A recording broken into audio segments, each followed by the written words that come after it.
Vegas Bad Boy of Podcasting is an entertainment-based wrestling program. The opinions shared are that of the host and their guest. Some celebrity voices are impersonated and usually not well. This program is not intended for kids and certain adults. Listeners' discretion is advised. You have been warned. Now let's get ready to podcast.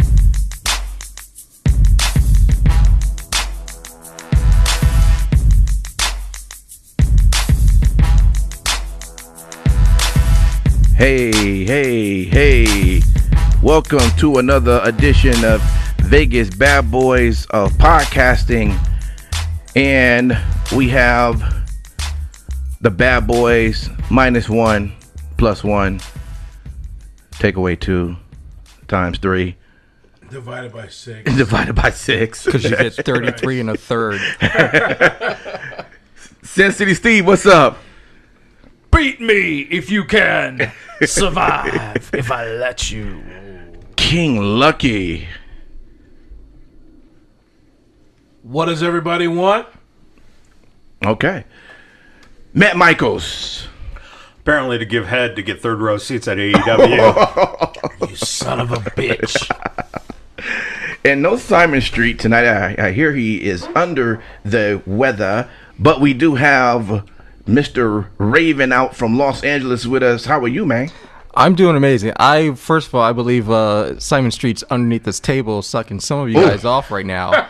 Second of all, I must say how amazing the audio quality is. Much better when you're like just doing this part of the podcast and not like interviews or anything. Like it's so clear and it's pretty. Like the music at the beginning was great. It's like, Can we play that over again? Can we do this? Can we play at the end or something? Yeah, I'll make sure to get it back on for you. I feel like Shane here, and I got my Greg Hamilton over here. Well, we got a lot to talk about in the 1, 2, 3 count, so let's get to it. It's time. Vegas BadBoyz of Podcasting present 1, 2, 3. Count Talk. Count Talk, baby. AEW, first official live event. So let's discuss our impressions of what we've seen from a live and from a television perspective. I'll just go first. I'll be real quick. Pretty much all of us was live there besides Raven, but he saw it from a television perspective, and we all watched a little bit on TV as well. Live, it was energetic. It was exciting. It kind of had that WrestleMania feel going into it. Everyone's excited. Everyone's pumped up. Even during the show, everyone's excited. Nobody's booing. Everyone's attentive. Everyone's, from the folks you may not be too familiar with to the people who everyone was familiar with. It was just an exciting time. So being there, it was quite the experience. Now, I did watch it on TV when I got back the following day, and it was completely different. And, I guess it can be that way. I mean, if you had the opportunity to attend an event first before watching it, I guess you could, you're expecting maybe to have the same hype as with the show as you're watching TV, but it just didn't come off that way. And my biggest gripe, if anything, had to do with the cameraman and also the switcher in the truck. There was a lot of missed shots. That was my biggest problem. Now, I'm just curious what you guys thought from a live and from the TV. From TV, it was like, and it was crazy, Raven, when you was here last time, I think you kind of had mentioned, it's great when they get their television deal, but, are they going to definitely have people who know how to shoot wrestling? And I think you did get back to me that wasn't their actual crew. That was a different crew. But still, it was almost as if this crew was not on it. Sometimes you would see like one of the camera people that wasn't even over where the action happened. So it was coming from the shot that comes from the audience. And it was like, when you look, you're like, why wasn't the cameraman over there when that particular action shot took place? It was just so many missed shots. That was my only gripe on that. I mean, what do you guys take on it from a TV and a live? Well, first of all, I'm glad you think they had a truck that they were switching from. Sorry. I'll continue my comments after everyone else goes. Okay. Yeah, I actually thought what they tried to do, and they did have a lot of misses, but what they were really focusing on was the emotion of the crowd. But I think that they were focusing so much on that that some of their other aspects of the show kind of went by the wayside. But they were trying to build the emotion and capture like the fans' reaction. So I think that's kind of where the miss was. They were leaning so heavy on that area. Okay. I mean, what do you guys think, Matt or Sin City Steve, from a live or TV? I mean, what was your perspective on it? So a couple of things. Live, the energy inside of that building was electric. It was. You could tell from the performers to the crowd, everything had to click and everything had to work. And live, it came off that way 1,000%. Right. A couple of production things upon rewatching it. Like what you had mentioned, Lucky. There were some things, some spots that were missed, and I get that. Obviously, one thing to keep in mind is this is a new product. True. So I wish that they wouldn't have missed as much as they did. Yeah. One of the most egregious things was actually in the Cody and Dustin match when Brandy hit Dustin with the Timekeeper's hammer for the bell. Right. Camera completely missed it. Yeah. So if you're a viewer at home, you don't see why necessarily He was Brandy's busted getting open. out of here. Right. Yeah. But I'm willing to overlook that Okay. as long as things get better. But one thing that I have to say, thank fucking God there was no shaky cam 20,000 cuts per second bullshit like what we see in WWE. I can't stand that. The straight on old TNA format was great. Fuck off. But no, I just want to see them come to a happy medium with that. And then I know that as far as one thing that you and I definitely do not see eye to eye on, We Ken definitely Lucky. disagree on We've this one. already talked about this. The commentary team placement. Yeah, I thought. Honestly, I thought I'd want to see the commentary team. I wanted to see the commentary team because I'm in an arena where they're 50,000 fucking feet away, and it really fucking matters that I see them. I think it creates a stage presence for those guys. So that's the reason why I want to see them. They're entertaining. They're entertaining. You can't see shit. They're around the ring. I could barely see the fucking timekeeper because they had 3 inches between the fucking ring and the guard angles, man. You know what? I think it's a learning experience, right?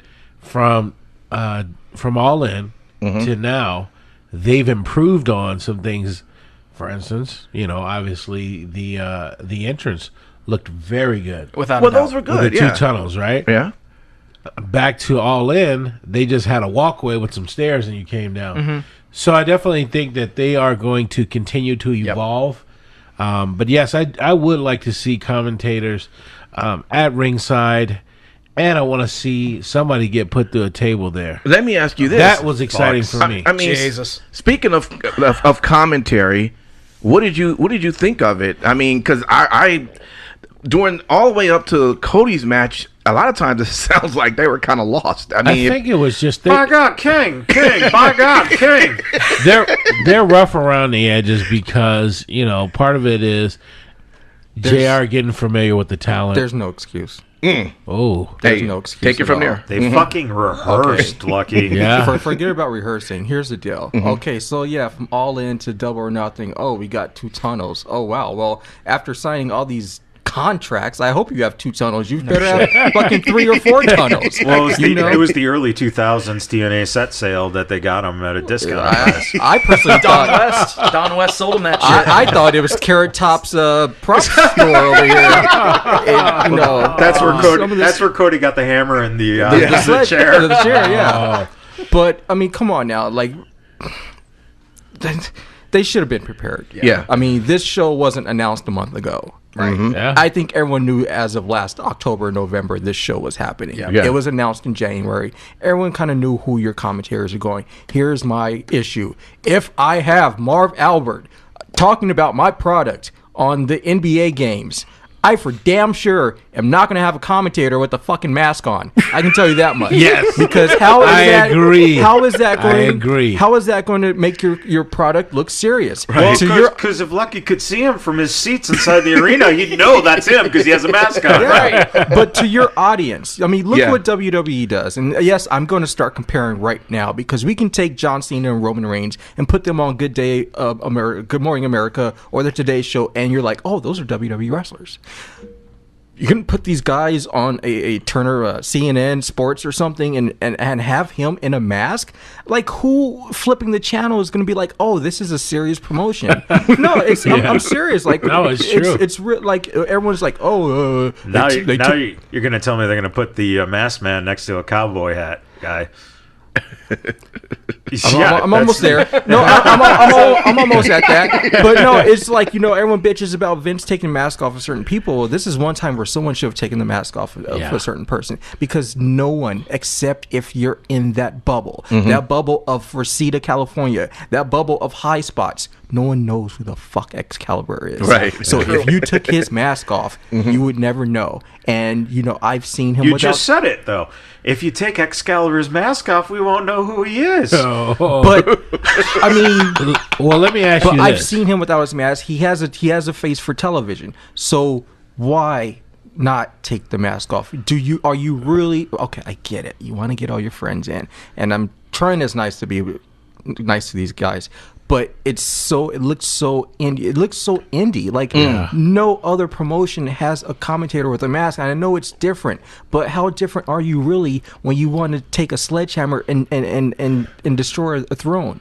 I mean, come on. It's like I thought that was a pretty high moment of the show. Well, let me ask you this before we get there. Because Cody, that's the thing. It's like, what beef does Cody have with Hunter? And everyone's like, oh, because WWE didn't let Dustin and Cody do their match at WrestleMania. Well, guess what? Hunter doesn't run WrestleMania. Hunter runs takeovers. So did they want to come down to Orlando and do a takeover match? I'm sure they would have more than welcomed them to come down and do it. But even if they weren't, it wasn't Cody versus Dustin in WWE. It would have been Stardust versus Goldust. Right. And I don't think Vince thought that was a match quality of WrestleMania.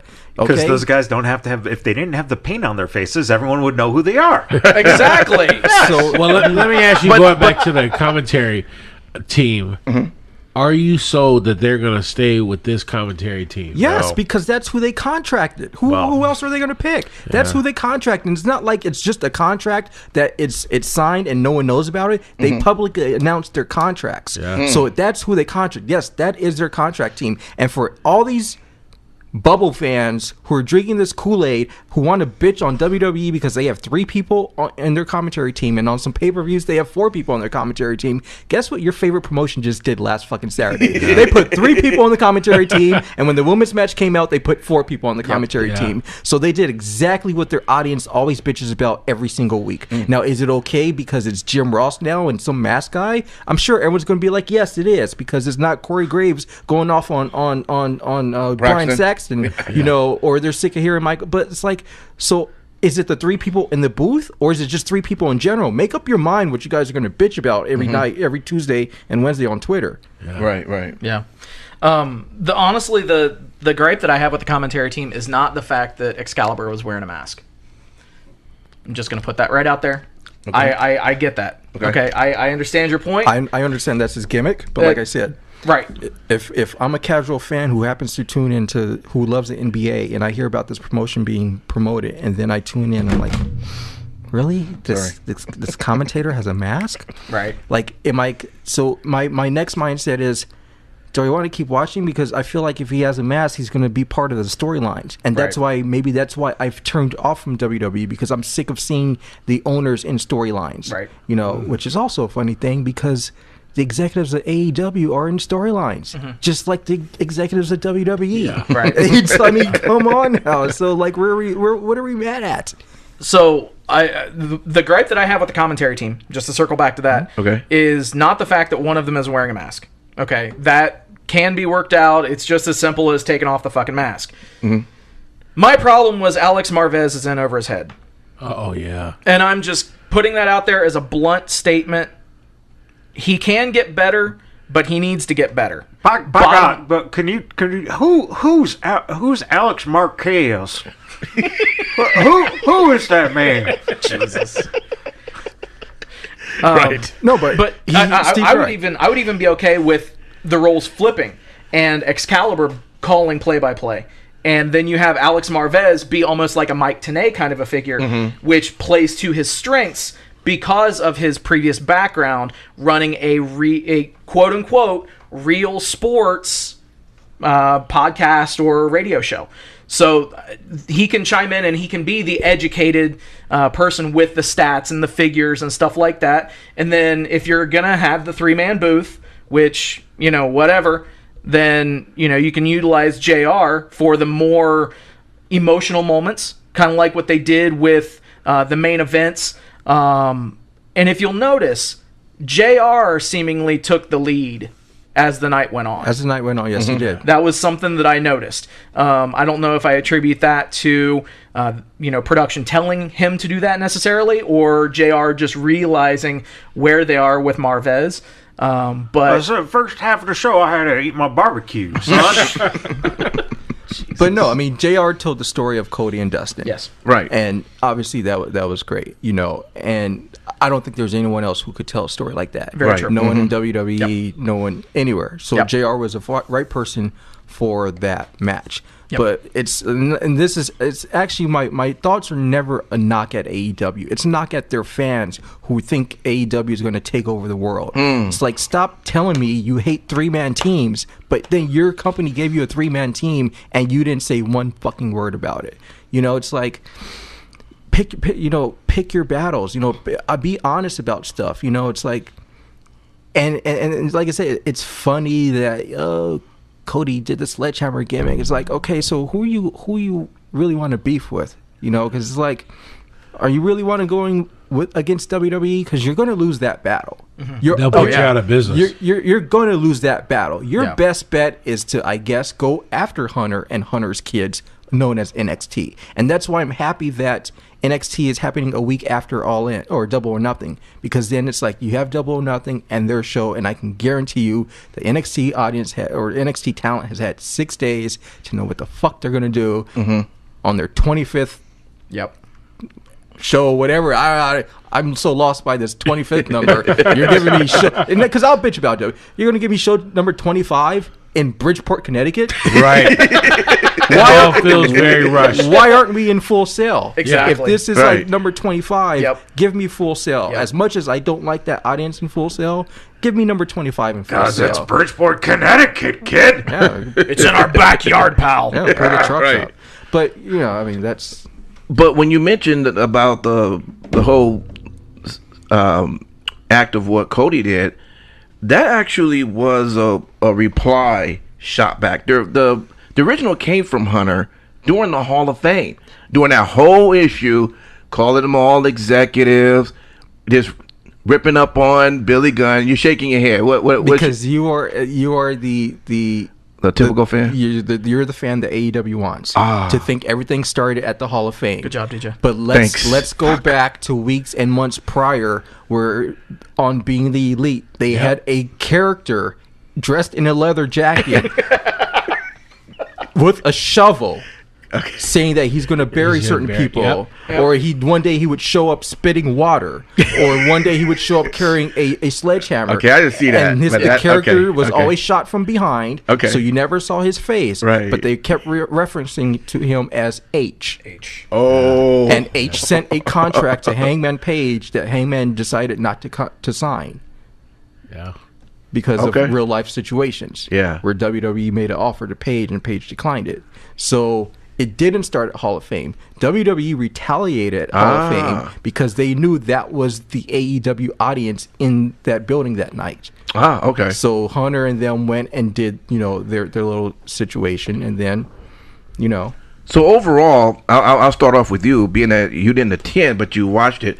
What was your overall take of the show? Was it the greatest thing you ever saw, or was it just okay, or it was boring? It was, it was a good pay-per-view on the second half. Mm-hmm. But that's the same thing that happens to WWE pay-per-views. There's good first halves and there's good second halves. Yeah. I think the only constant great pay-per-view every single time is TakeOver. I dare anyone to find me a bad TakeOver. No, right. Seriously. Yeah. Out of all 25, find me a bad TakeOver. Mm-hmm. So it's like, it was a good show. Yeah. But see, like I was telling Matt earlier, so when you have WrestleMania weekend, it's a whole weekend now. Mm-hmm. First there's the Hall of Fame, and then there's NXT, and then there's WrestleMania, and then there's the Raw after Mania. Right. What's the Raw after Mania for this show? Not till what, September, the next pay-per-view or so? Right. Or do I have to tune into YouTube for 23 minutes of my life to see,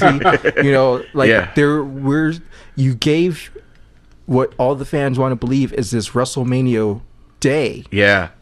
But you can't give me a follow-up. Gotcha. Makes sense. I followed up with Moxley stealing Joey Janela's cigarette backstage. Yeah. In a horribly shot vignette segment because there's so much other chatter and bullshit in the background. Yeah. Do you think Vince or Kevin Dunn would even if someone even speaks in the background, it's like, you're getting fired on the spot. Yeah.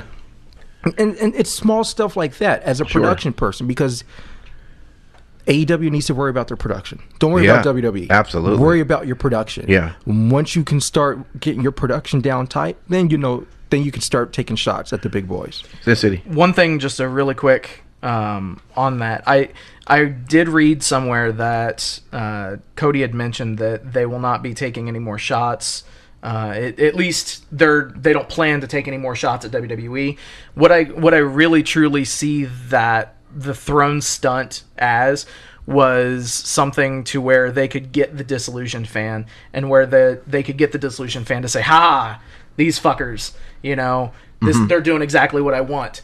But I don't know how much that they're gonna beat a dead horse of, okay, we're coming for WWE or whatever the hell they're trying to convey. But they didn't ignore what Sami Zayn said on Monday. Exactly. Because instantly the Young Bucks put up a picture. I agree. No, I was just saying that's something that I had seen and something that I had read. Yeah. So I definitely think it's war. I'm sure he said that in the you fucking smart Mark. I'm sure he said that. You haven't said much, Matt. Tell us what's going on in your mind. What's going on? Yeah. Well, first of all, let's go back to presentation. Okay. And being in the building. Mm-hmm. The first thing I have to say is that MGM needs to replace the fucking chairs immediately, because every time everyone stood up and sat back down, it felt like the fucking whole row was just going to collapse. Which really sucked. Right. And if you got a fat ass, you got to squeeze it into this little space. So, number two, getting into the building. You were complaining your ass off because you're just like, why couldn't we just go through the fucking casino? And they were sending you out of the casino all the way around, down past the pool, down around the corner, to the end of the building, and then we went through Koval. For those that are listening, that's a whole nother street, whole block that we had to go down just to get to the actual arena, versus just walking through the casino like everyone else do and go to the arena, which is a lot shorter. Yeah. What the fuck? That's what we did. Well, now, Yeah, well, so we didn't. Well, I sucks to be y'all, I guess. Yeah, right, pretty much. No, by the time we got in, it was about 3/4 done of the Battle Royal. Yeah. So you literally got in and the Battle Royal was almost over. So yeah. You didn't miss much. Apparently Sean Spears didn't either. Exactly. He walked from WWE and no pun intended, didn't walk out of that Battle Royal. Man. But it was good seeing Glacier. That was one of my favorite things. And I talked to Ray the next day, and he was just really thrilled to be in the Battle Royal. So, I mean, that was a cool thing. But so it's little things like that are going to start get the the fans bitching. Right. I got to walk a mile to walk a mile back. Sure. That's going to get people bitching. Then you got another thing. When you're sitting next to the king of smart marks, that is I. Yes, it is. And the pyro is nice. Oh, yeah. Yeah. Oh, this motherfucker is just like, oh, this is not enough pyro. This is not enough pyro. Well, listen. God damn it. The standard bearers, WWE spoiled me on pyro, okay? And when the pyro's kind of sporadic, and then it goes on some people, and then others it doesn't go. I mean, one match it's on, one match it's off. Yeah, I need pyro through the whole show. I mean, you got con money, right? Yeah. Just watch Taker and Goldberg. You'll see enough. Yeah, for sure. Right. Well, the entrances there will be longer than the That's what I match said. itself. Yeah, exactly. Yeah. So you'll get your money's worth. But Lucky. to go back to your real quick about your adventure of getting in, I think that's probably to be fair to AEW, and I will back them on some things. Wow. I think it's probably that was more of an MGM call and not an AEW call, because it's not like every arena they go to they're going to make you walk, across the street. No, and that is a fair point. Absolutely. The only thing is that unfortunately, when you brand yourself, you are now in the fans' eyes the bearer of the people who are running it. Yeah. So they don't, if you don't separate the two, then that's what is going to be backlash of, fuck it, we couldn't get in, fucking, and then there's not enough pyro. Oh man, what the fuck? And then and then Sean Spears gets thrown out. Yeah. And then that, because that goes. There's been audience entrance issues before, especially WWE WrestleMania, Sure. Silverdome, not Silverdome here. All right, Hulk. Hey Hulk. New Orleans, the Super to get in once you're in the building, but to get into the actual arena part, there's only like one small tunnel. So it's like you've got people trying to come out and trying to go in the same way, and it's a clusterfuck. The stadium in the Bay Area for Mania San Francisco, there's literally only one exit for cars out of that whole stadium. So a lot of fucking WrestleMania this year, the fucking clusterfuck that they had with the. Oh I was in the rain for 2 hours. So it's one of those things where unfortunately the company gets the brunt of something that they don't have a problem to. And speaking of being in the rain for 2 hours, you know why you were in the rain for 2 hours? Because they lit off goddamn fucking fireworks, and that caused the rain to start coming down, man. Right. You pyro freak. Yes, I am a pyro freak. You know what? The atmosphere was incredible inside the arena. In terms of there was something special going on. I think everyone felt that inside the arena. It didn't translate to TV. Right. But what was really, really interesting was the line to the merch stand as you walked in was unfucking believable. No shit. They've got gold there. Yeah, absolutely. Because at the end of the show, when I was, in the concourse there, the display itself was almost totally done. Right. Yep. So that means their merch is, probably about 75-80% sold. Yeah. Which is, it shows the kind of fervor and passion you're going to have in the fans who want that product. Yeah. My whole concern has always been, and again, it's not AEW itself. I have no problem. I think Cody, has done his father proud. I think that, Dusty would just be eating this up. And all the people who are executives and, putting in the time and the effort and doing all 20 of them? Yeah.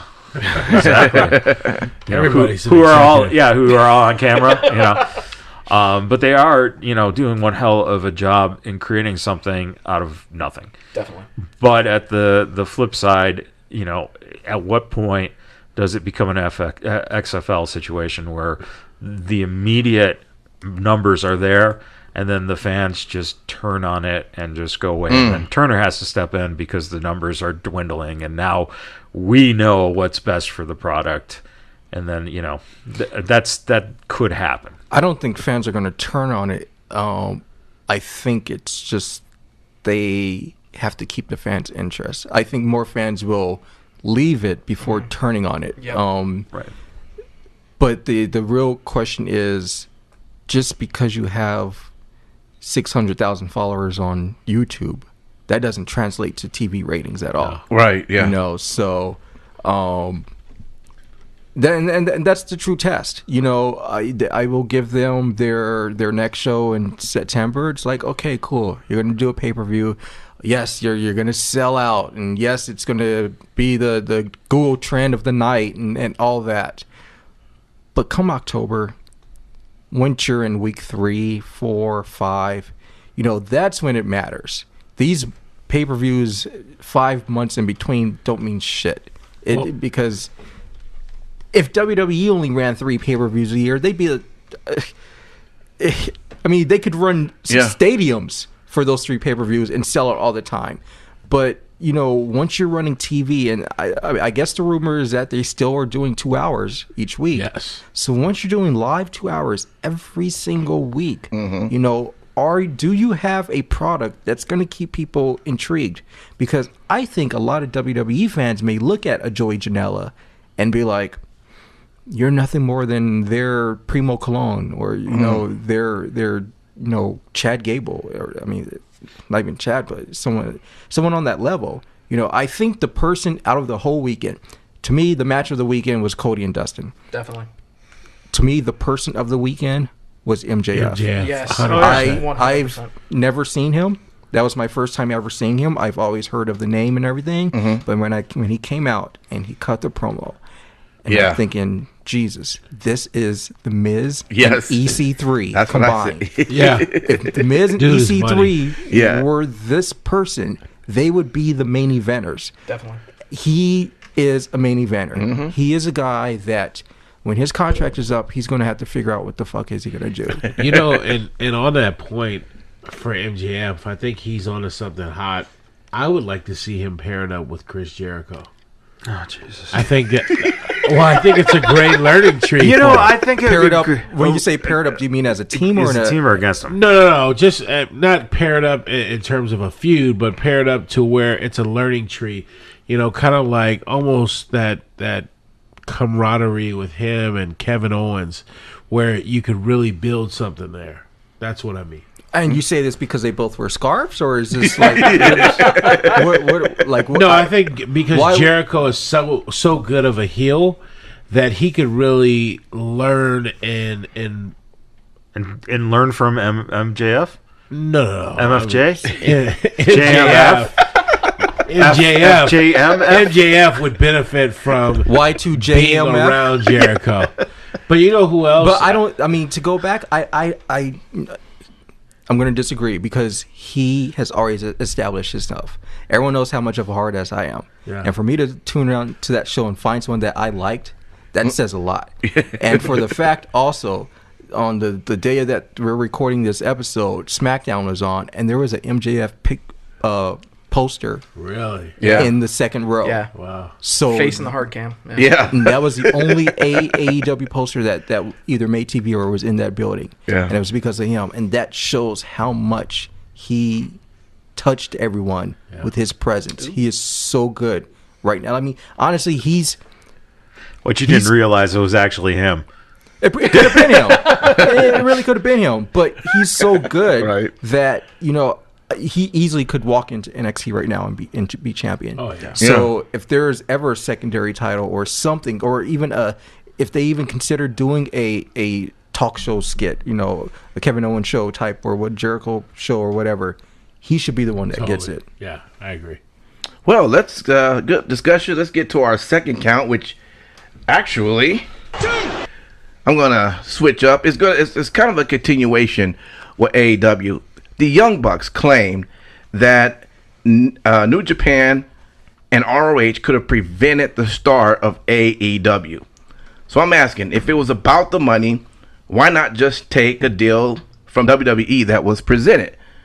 Now, allegedly, what was offered, and this came from kseats.com, which also I think came from Dave Meltzer. What was offered at the time, the Bucks making the same amount as AJ Styles. They would debut at the Royal Rumble and in a significant storyline into Mania. A weekly WWE Network version of Being the Elite. And the deal had a 6-month out clause should the Jacksons not like how things were going in WWE. Now, the reason why this is brought up because the story that came out said, according to the Young Bucks and New Japan, they said, hey, we feel that we are worth more money. And we would like, to retire comfortably. But at what you're paying me, it would take 2 decades for us to retire, for what you're asking us to do. ROH was like, well, we'll pay you a little bit more. But even at the money they were offering them, they were saying it's still going to take us a decade to retire. So apparently they're looking at trying to retire early, but still getting paid what they're worth. So if that is what it was all about, if it's all about the money, so they can do this for a few years and be out, why not just take the deal from WWE? I'm just curious what you guys think about that. If that's what they're saying is true. They're saying that this could have been all avoided if the dual contract would have came from New Japan and ROH to give them come together, because they was with both, and give them what they wanted. This would have never happened. We wouldn't have this, according to them. So why not just give it? Well, I think they knew their worth, and they weren't going to get what they wanted out of WWE. Well, what did they want? It was more than about the money. It was the storyline. Then was that what it was about? Well, creatively, yeah. Like if you look at everybody, but they can get out of it in 6 months. Yeah, but I mean, realistically, look at the first 6 months of their friends, Gallows and Anderson. Mm-hmm. Yeah. Bingo. Yeah. It's like, I mean, and that's their friends. So they probably saw what 6 months could do. Does 6 months really get you a good merchandise check? Mm-hmm. If it takes 2 or 3 months to get your first check, does 6 months get you into the video game? No. Yeah. I saw the lights flash. I thought that was thunder. No, but 6 months doesn't get you into the video game. You don't think that could have been negotiated? That they say, well, okay, I like everything, but instead of 6 months, give us a year. You don't think that WWE would have been like, okay, we can do that?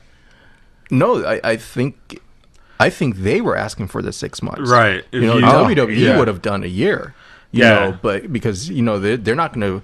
I mean, 6 months. That's literally Rumble till June, Money in the Bank. And it's like, what are you going to do? You're going to leave at Money in the Bank and not be at SummerSlam? We're just going to push you from Rumble to Mania? Well, it's almost a SummerSlam. No, it's 6 months. Is January to June. Mm-hmm. Yeah. So it's like they're ending. Oh, that's right. That's right. Ending right before SummerSlam. That's true. So it's like, and then you're setting a precedent for other people who think they have that type of clout. It's like no, you don't. Do they have that type of clout or that popularity? Not for 6 months. I would have said a year. You sit your ass there for a year. You do what we need you to do for a year. You get in the video game and so on. But if that couldn't, obviously it didn't happen. So they're at where they're at, because also at that time AEW wasn't signing these big ass contracts to everyone else. At that point, AEW was just the Bucks and Cody. Omega was still under New Japan contract when the Bucks created this. So it's interesting. The big money started to come once AEW was officially formed. Right. But at the same point, who from AEW is signed that could legitimately go to WWE right now? I'd say maybe 3 people, 5 at the most. Cody, Jericho, Dustin. Guys who have been there before because they're polished. They look great. That's it. Yeah, but I mean, besides that, I could see MJF. Yeah. Oh yeah. I could see Omega. We're not even taking those top guys out. out. The top names are totally but out, taking the second tier guys and below, like MJF, Page Page is money. I've not sold on Page. I'm not sold either. You know, everyone says Adam Page, and I'll rebut with Truth Martinez.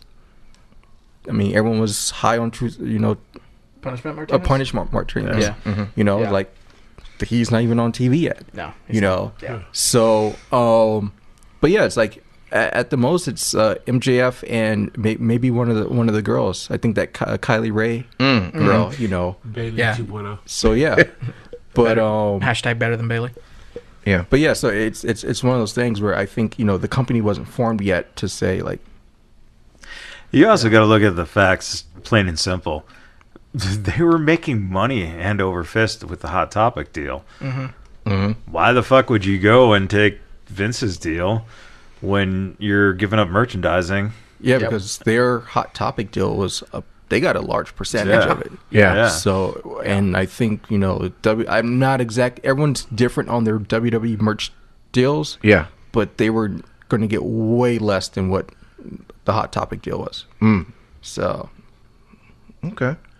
And plus the travel, you know, they both have 2 kids. And True, they're both yeah. married. So it's not like, you know, and I know the travel to Japan was tough because sometimes it was 2-3 weeks at a time. Yeah. And coming back for a day and then flying to Australia and then coming back for 4 days and flying to London. So at times the travel was tough, but that was kind of on their own doing.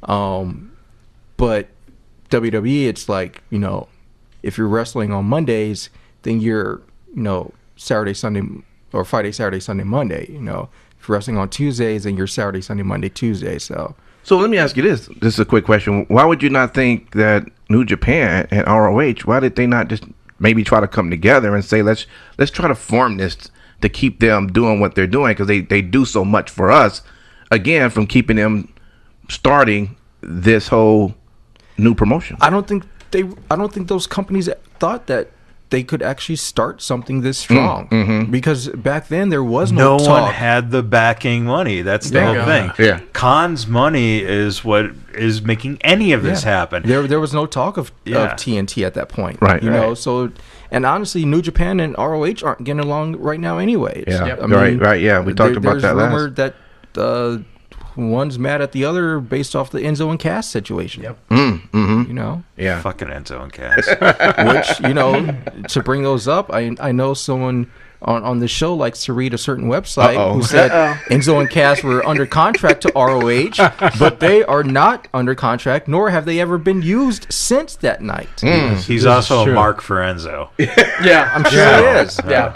I'm surprised Enzo wasn't out here doing a concert in the middle of the street during AEW weekend. He jumps on every WWE weekend. Right. Why this idiot didn't figure out this was a big weekend and he could have come out and, you know. Yeah. How you doing? Well, let's get to our number 3 camp. Sin City, I'm actually going to start off with you because you had the entire experience of StarCast. But being that this was the second StarCast event, question is does it live up to the hype, or are there still major improvements needed to make it worth it? I'm curious, man. You did it all. Yeah, man. So I definitely like to give a huge shout out to Conrad and everyone behind the scenes at StarCast. Okay. It was an amazing event. From top to bottom, I mean, you know, you had 20 plus panels. You had meet and greets with tons of legends, current names in the business, rising stars. Unfortunately, there were some last minute cancellations. In the case of Ric Flair, you had. Hey, how was the Ready to Rumble screening there? I actually didn't go to that one. Oh, I wonder why. Strange. But no, in all seriousness, though, having to call audibles a week before your event, or even less. Don't you think, just out of curiosity, because I want to get your opinion on this. Yeah. Don't you think that Conrad, being that Rick is his stepfather, knew just a little bit beforehand? Father-in-law? Yeah, father-in-law. That's what I'm sorry. Yeah. Oh wow, stepfather. That'd be really creepy shit going on. It's Flair. It's possible. Yeah. Woo! But But don't you think that there was an indication prior to Rick having to go in for the procedure that he, might have known? Yeah, I mean, I know it's hard to tell because we're not obviously, in the inside, so. Because I have Ric Flair on speed dial. I can. No, I'm kidding. Realistically, I think that there may have been some sort of an indication. However, it's one of those things where it happened, and in my view, they did the best that they could with the circumstances that they had. Now, as far as Stark, you've told me earlier you've gone to WrestleManias. Yeah. Have you attended Access? Yes. So, can you kind of compare the difference? Like Access, we know there's the lines to meet, whoever at certain times, and then you can make your own entrance, call your own match, and other stuff like that. Fun things. Being a cereal box, stuff like that. Yeah. Does StarCast have anything like that, or is it? So realistically, what StarCast had this time around was a ton of panels. There were live podcasts. There were meet and greets and eat and greets. Was that with Sonny? Ooh. Well played. But that was one thing that I obviously have to give it up to the machine, to WWE on. Access traditionally, now I heard from some people that this past year's Access sucked, but in Access events that I've been to, they've been top notch, and it's been an immersive experience. The only difference is with Access. Well, two differences. One, Access they have more so a convention setting, and B, Access doesn't necessarily do panels, right?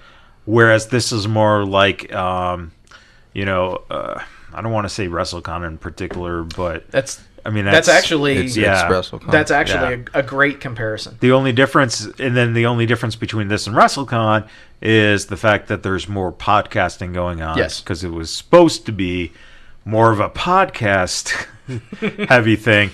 So I think that identity process is something that they're trying to figure out. Definitely. You're going to get it again at the All In 2. All Out, yeah. Yeah, so they're going to, get a chance to do something again.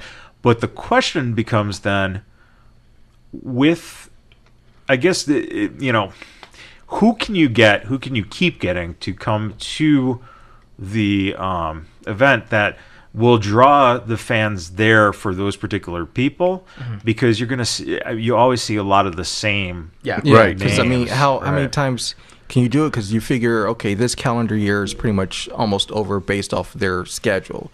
So next year, when there are 3 firm AEW pay-per-views, are you doing 3 firm StarCast events that same weekend? And what's going to make StarCast 1 better than the 3rd one of the year? Exactly. Because we all know it's like you think you may be getting someone who has a good association with WWE, but once they realize, no, we're going to pull them. Yep. Because I believe this StarCast, from what I've read, seems like this StarCast was mostly based around The Undertaker. Yes. Yeah. Which is something he's never done. And ironically enough, really quick, Steve, the funny thing is that almost right at the start when the Collector's Corner doors opened, the lights were going on and off. And it felt like at any second he was going to show up. Yeah. That would have been the shit. So, between The Undertaker, the 2 heavy promoted things were The Undertaker and the roast of Ric Flair. Yes. Right. And those didn't happen. And Kurt Angle. And Kurt Angle. Yep. But I think Angle has done a convention or so before. I believe so. I know he's done Access. Yeah. So and Taker still, I don't think Taker has. I think someone's giving birth over here. But we'll keep the Mae Young and the Mark Henry situation. Jesus. Or was it Maurice? Maurice is pregnant again, right? Yeah. So there we go. But And you know, one of the things that did happen that was another one of these snake bitten things was Talk is Jericho. Yep. He pulled out at the last second. Yep. Oh, he did. Yep. Yeah, because, well, of course, he cut the heel promo in the ring. And so the fans were all saying, oh, he's, following along in the storyline about how the fans, screw you, you're just here to see me, and I could pull out and fuck you all. And it's like AEW would not do that because AEW respects the fans and are trying to interact with them. The fact of the matter is that, let's face it, Chris probably had a good time. Yep. Yeah. And a hard match, too. So... Oh, he was going to be on Sunday? Yeah. He was on Sunday. Oh. It was a stupid idea to schedule him for Sunday. So what happens when all these events and people can't show and you bought tickets for this? Card subject to change. Yeah, exactly. So unfortunately, no refunds, pretty much. Nope.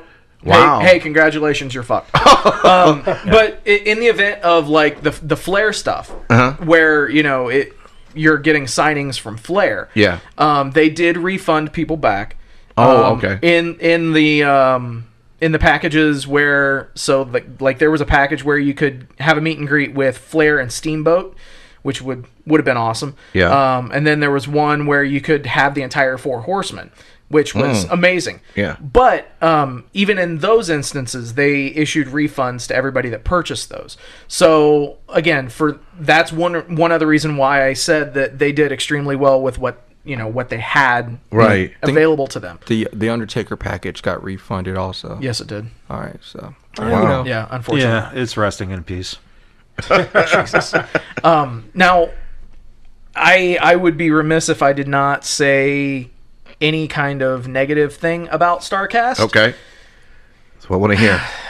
They may as well have called the shit Linecast, because in the way that they had the meet and greet set up was they had the collector's corner, which was where all the vendor tables were, and where the, for lack of a better term, non-spotlight meet and greet sessions were held. Okay. So I mean, you could walk up and you could have a meet and greet with XYZ Glacier. We'll use him as an example. Easy. Hey, he's a great guy. Actually. I was going to say I did meet Glacier over the weekend, and he was top notch. And he's going to be coming on the show. Yeah, But nothing against him, but at the same time. Well, he's there. It's different. He was around the last time wrestling was on TNT. Correct. Right. Just to be honest. And he was in the first pay-per-view where wrestling's back on TNT. So, a full circle. But you're absolutely right. And those wrestlers are there specifically to sell their goods. They're not part of the meet and greet packages per se. Right. Except for some who happen to be sprinkled in, like Ricky Steamboat, which made no sense to me because then there was a line in front of our table that lasted 3 hours where no one was moving because Ricky hadn't gotten there yet. Yeah. So you cut off access to your vendors who paid to have their stuff, goods purchased. Sure. It really, that was a shitty situation. That was just in that room. Right. Yeah. So that was in that room. That was the collector's corner room. Okay. You had the spotlight meet and greets. So you had your Stings. You had RVD was in there. Booker T was actually in the collector's corner. Dustin Rhodes, Cody, the Bucks, Omega did not do a meet and greet, by the way. So you didn't miss out on anything, King Lucky. Omega. There you go. I was waiting for that. But so to get into the other large ballroom, they had one line. Yeah. One giant fucking line. With up to 2,000, I think, was the one. Wow. Yeah, at one point they had a couple of thousand people in this damn line. And it would have made a lot more sense if they would have, branched off the line before the very end. But they opted not to do that. So there were certain panels that I had to skip almost in entirety just because I was waiting for a meet and greet. So logistically, that is definitely an area of opportunity and an area of improvement that Conrad and company need to work on for next go round All Out. And supposedly this was supposed to be an improvement from the first one, because the first one they said, hey, we sold 800 tickets, and no. I was expecting us to make no more than 800 tickets, but we sold 10,000 tickets. This was on the first one. So they were not prepared for that particular crowd. Yeah. So what they did for this going around was, hey, we got a bigger venue. 2 locations, the Tuscany and the Caesars. We got 2 big. Now we created an app, which he said he spent thousands of dollars on so he could communicate with the people from the 2 casinos. So this was supposed to be a lot easier that he learned from the very first mistakes. Which now goes back to the question again, is it worth it? Well, let's put it this way. Just the vendors alone. Okay. Just dealing with that aspect. Sure. Wasn't the most, shall we say, organized situation, I guess is the best way to put it. Mm-hmm. First, the app. I'm glad you brought up the app.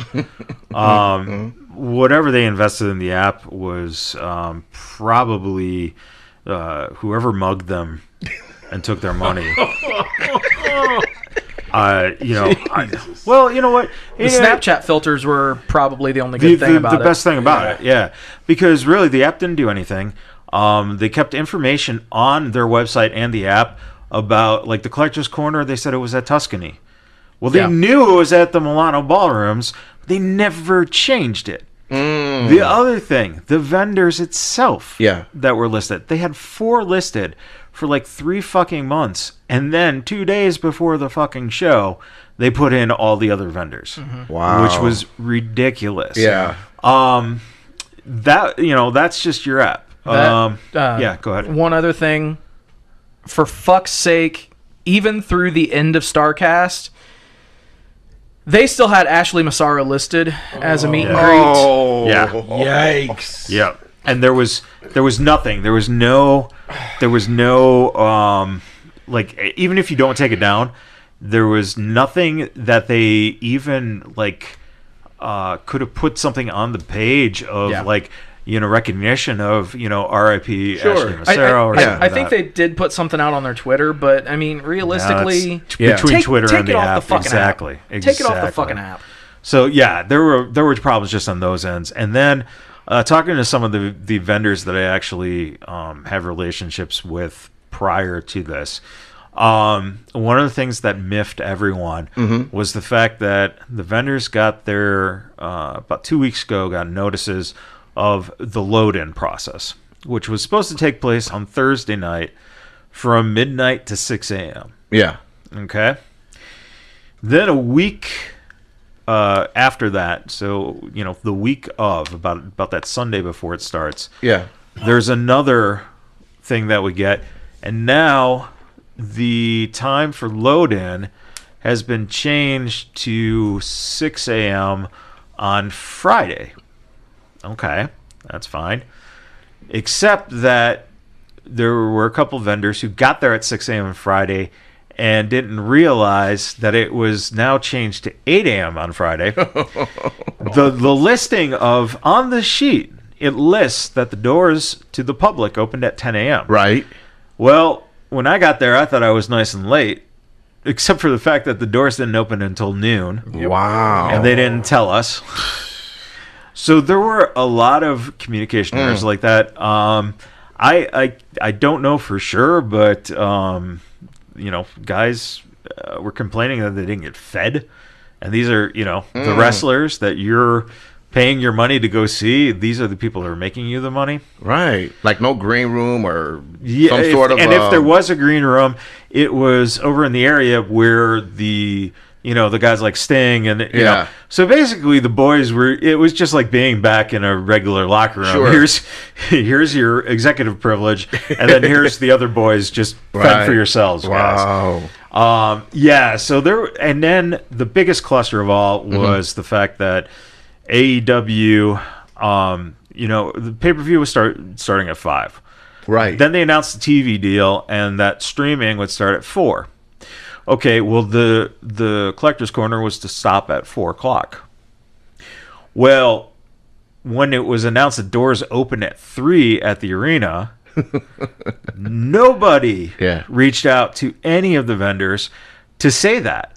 Because basically you lost your crowd at about 1 o'clock in the afternoon. Right.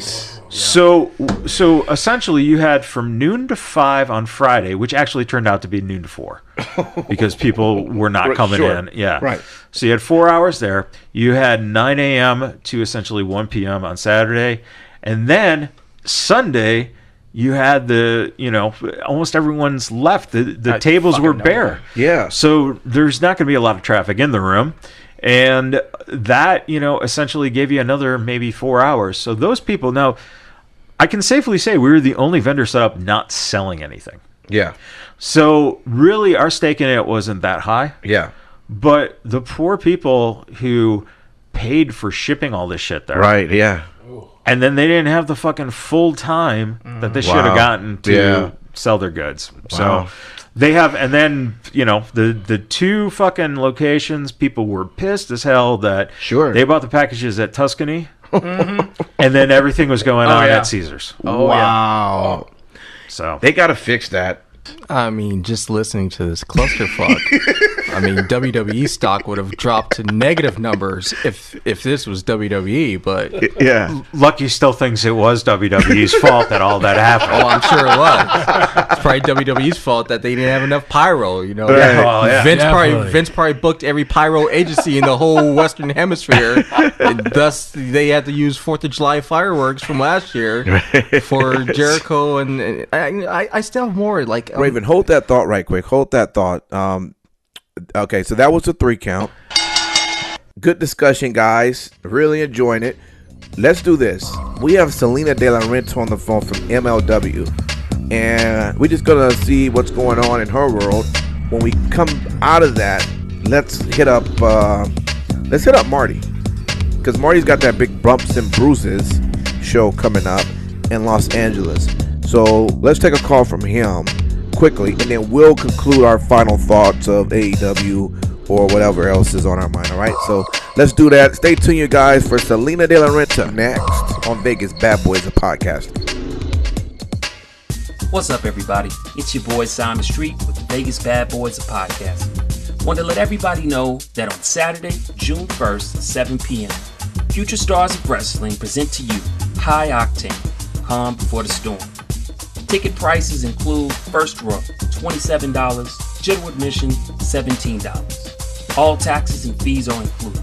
For more information on purchasing tickets or information on the event, please go to www.futurestarsofwrestling.com or call 702-742-8770. Again, Saturday, June 1st, 7 p.m., Future Stars of Wrestling present to you High Octane, Calm Before the Storm.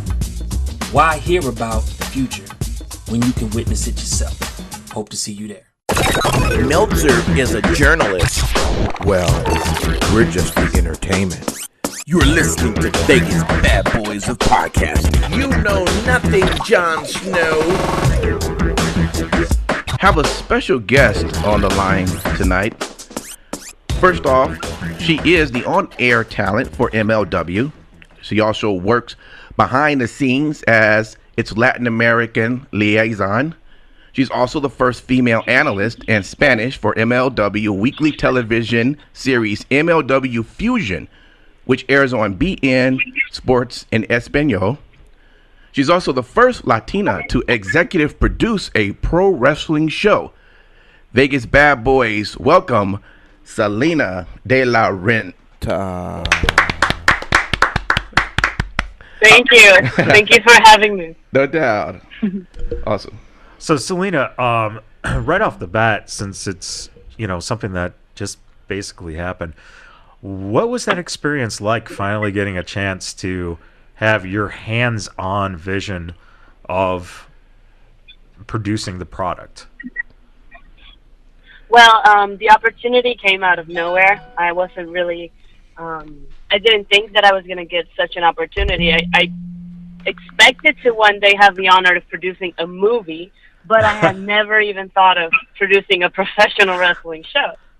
I'll always behind the scenes. I will say hey, I have this idea. I think this will be better. I think this is crappy. I think you can do this better. And I always have an opinion. And I think my boss kind of liked that. He's like, hey, Salina, come here. Tell me what you think about this. And I always have a different point of view. So I guess that the people around me agreed that it would be interesting if I gave it a shot and the opportunity presented itself. And, of course, I wasn't going to say no. And what exactly would you say were maybe some of the differences that you brought to it that might be noticeable if someone is to watch? What would they be looking for to go, okay, I saw one episode and it was this, and then I saw Salina's, produced product and it was this? Well, for sure, the people, let's start from the inside. Yeah. The wrestlers enjoyed a lot more my choices of catering. Because before, we were getting pizza, and I thought it was an abomination that in an athlete's locker room we have pizza. Like, there are people here that work on TV, right? We don't need to be eating this greasy stuff. So that was one of the first changes that I did. That's actually the first change I did. Then music, for sure. I don't really like American music, so I went with something from my country and type of my style. And everybody was giving props to the new intro. The card was definitely people that I picked, and I mean, I don't know. I can tell you that there was a lot of differences when you watched the graphics, everything, how it was presented. Majority of it was presented by me because I know how to do it better. So, yeah. And do you think a lot of that has to do with the fact that you wanted to go into film production? Like, you didn't even see wrestling until 5 years ago? So do you think your eye tends to look at things a little bit differently than maybe some of the people in the business who are focused on the usual wrestling product as compared to you, who sees things a little more visually and a little more comprehensively in terms of a movie aspect? Well, absolutely. I was brought up and raised in performing arts. So since the age of 4, I've been really involved. Actually, I've been involved in performing arts since I was born, thanks to my mom, who wanted to be a Broadway actress. And she decided to make me baby Jesus when I was born. So to play that character when I was a baby. So I was born on stage, let's say that.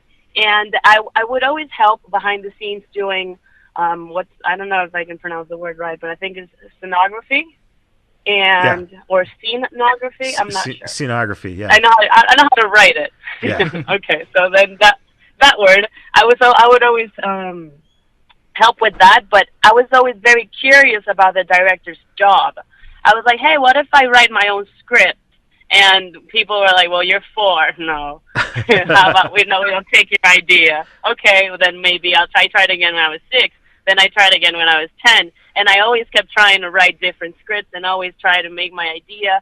And I would actually try to convince my teachers in school to turn my project into something film-related. So if I had a presentation and it was supposed to be a PowerPoint, I'd be like, hey, what if we act out this story of, I don't know, Poseidon, and we would make it something math-related. And the professor's like, as long as it makes sense, sure. And it never made sense, but I always got my point. And do you think too that growing up in Puerto Rico, you actually were a little more, passionate about what you wanted to do, because, it's more of a, kind of a fight, a struggle to, kind of get noticed and find the places where you can, achieve into the arts. Yeah. Well, in Puerto Rico, it's really hard to stand out only because they only follow whoever is already super popular. It's not really like, let's support local talent. As terrible as that sounds, is very true. In Puerto Rico, they just don't care about people that are coming up. It's about the ones that are on TV already. And part of that has to do with majority of the population being poor. Right. So you can only see like a couple of channels, and you don't get to know much if you don't have Wi-Fi. and depends on the conditions that you're in. If you go to a public school, then you don't tend to have the best education. So it's really hard to make it in Puerto Rico. I was blessed with a mom that is super passionate about performing arts as well. Yeah. That was her dream, and because she had me at such an early age, she had to give up her dreams, but I just so happened to be born with the same dreams. So she was like, we're going to make it together, and I promise you that you will be a star. We're going to do this. And my mom put me in modeling, singing, acting, dancing lessons. Like, she moved to Florida so I could have good education, and I started doing community college when I moved to Florida, and thanks to the film club at Valencia, I had to study reality TV and came across Total Divas, and that's how I even met wrestling. Right. Yeah. Yeah. Well, I mean, that's definitely, a roundabout way of getting, an interest in, but that's, excellent that, a lot of people only see reality TV for what it is, and that is just characters, and and if you already follow wrestling, it's a built-in audience, and a lot of girls, they learn wrestling from watching the Baileys and the Sashas and stuff like that. So to see you pick up on it just from that perspective, did you think about like, how did it feed into your psyche? What drew you in about it?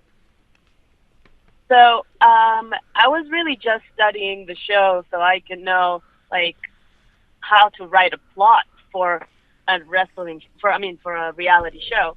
And what brought my attention was that these women were so beautiful, so fit, and they picked a career in fighting over modeling, which is what I was doing at the time, and it just didn't make sense to me. Right. Then I was like, why would they not model? Why would they not just act? What is it about this sport? And then I remember an episode that Brie Bella was telling Nikki, because she was crying over a breakup, and she was like, hey, you're one of the top athletes in the world right now. Like, you're really much more than what you're doing. And I was thinking, man, I want one day to be at a really shitty moment in my life and I can look around and say, but this is just so small to compare to everything else that I have. Right. And I guess I was inspired from that moment. I really wanted to find out, started training within a week, and after I took my first bump, I felt like I fit in. Nice. That's awesome. And so where did you break in? Where were you trained? Who were your trainers? Well, I started training with Pro Wrestling 2.0, and I met MLW's vice president, MSL, Mr. Saint Laurent, who helped me throughout my career. I would say he was my main trainer. I was also trained by Lindsay Dorado and Ricardo Rodriguez. Gotcha. And what do you think was special about someone like Ricardo? Because Ricardo's a really good guy. What do you think you took from him? How did someone like him further your perception of what the craft is? He is a really, really good teacher. Surprisingly, he knows so much that you would think, okay, he knows a lot, but I wouldn't think he knows as much as he really does. And he has like different studies, and he's always looking for new move sets, and he always tries to find something that is similar to you and not just teach you wrestling moves just cause we need to throw you in a ring. Here are the basics. Here are the moves. You do you. Ricardo is he is like a hands-on trainer. He'll be like, hey, I think this will be better for you because these are your weaknesses. We can still work on them, but let's try this instead. And every time he would come to me and say, hey, let's try this instead, it worked 100 times better. And he helped with my promos. I didn't know how to cut a promo when I met him. And he was one of the teachers that really, really helped me all the time. He was like, hey, lose the attitude here. Maybe say this instead. In wrestling, we don't do this. I know you do this in acting, but we don't do this. And he was always very, very helpful. One of the most helpful, actually. Do you have any recollections or any stories about maybe something that Ricardo did that stands out to you as either like something funny that happened or something that he contributed to you to where you're like, that moment sticks out where things clicked for me? Let me think. Well, I just don't have any moments that sticks out the most, but I will never forget when I was trying to teach how to give ranas, and I landed on my nose about 5 times. Oh. And he kept trying to explain, hey, just do this instead. Hey, no, it's like this, it's like this, it's like this. And the problem was I wasn't realizing that the person that I was trying to give the rana to was a lot shorter than me. And he was like, well, let's try this instead. And he brought a guy that was 6'4", and he's like, can you jump this high? And I'm like, I don't even know. And that's how we realized that I could actually jump really high. So I guess at that moment, I will always remember, because I didn't know I could jump 5 feet up in the air and be cool with that. And then, still bump up even more. So it was really fun. Were you athletic growing up? Were your eyes always on the movies and entertainment, or did you find yourself playing sports? I always played sports. My favorite was track. I would say that was the one I was really good at. I sucked at volleyball, but they always kept me in the team, I guess. I was the clown of the group, so entertainment was my job there, because I never made it past the bench. I played soccer. I was team captain. Tried playing softball. Completely sucked. Did table tennis. I was just average. So I've always been very curious about everything. I always try everything. I just need to know if I like it or I don't. If it's for me, okay. If it's not, then all right, next thing. So do you find yourself then having a nice little balance? Like you said, you were someone who was a team captain, so you have leadership skills, but you also said you're, you have that sense of humor. You have that little clown in you, that little crack up. Do you find that you're able to use that humor to kind of like diffuse situations, or how is that, that kind of stuff modeled into your direction now as you're starting to become a rising, star within the business? Right. Well, I would say in school I was a little bit of a goofball, but I'm pretty much a goofball with my family, maybe a couple friends. But when it comes to work and my career now, it's a little different, because in school, yes, it's fun, it's just a game. In real life, it's real life. And I don't think that at work people get to experience much of my clown side, because it's not really what I'm there to do. If I'm a leader in a professional wrestling business, I don't think joking around and throwing jokes is really gonna help me get the work done. And with that, you've already accomplished so much. What was it like when you finally realized that you're the first Latin American female who's calling a major wrestling promotion? What fed into you? Like, were you proud? How did your mother react? Because I know that she's such a supportive person for you. My mom, she couldn't be happier. She is like proud every time she goes out there. She'd be like, my daughter is. And I'm like, Mom, you don't have to do that, okay? She's like, but I'm so proud. But she always like, hey, she was on Sports Illustrated. Let's show everybody. And then she'll like pull up the news. I'm like, no, Mom, no, it's all good. That's how my mom reacted. She definitely calls my entire family and all her friends and her coworkers and everybody at church. Whoever needs to know in her mind. But to me, I have actually been making history without even knowing that that's what I was going to do. Like I said, I've always been curious about trying different things, and Core brought it up to me as a suggestion. He was like, hey, Salina, do you think that you could, be interested in doing commentary, for example? I was like, oh, yeah, of course. I can talk all day.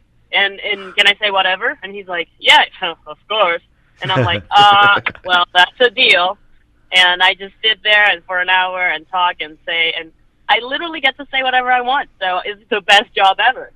And when I got to the studio, everybody was congratulating me, and I was like, yeah, of course, yeah, I get it. All of you are like 45 and 50, and I'm working here too. I'm 22.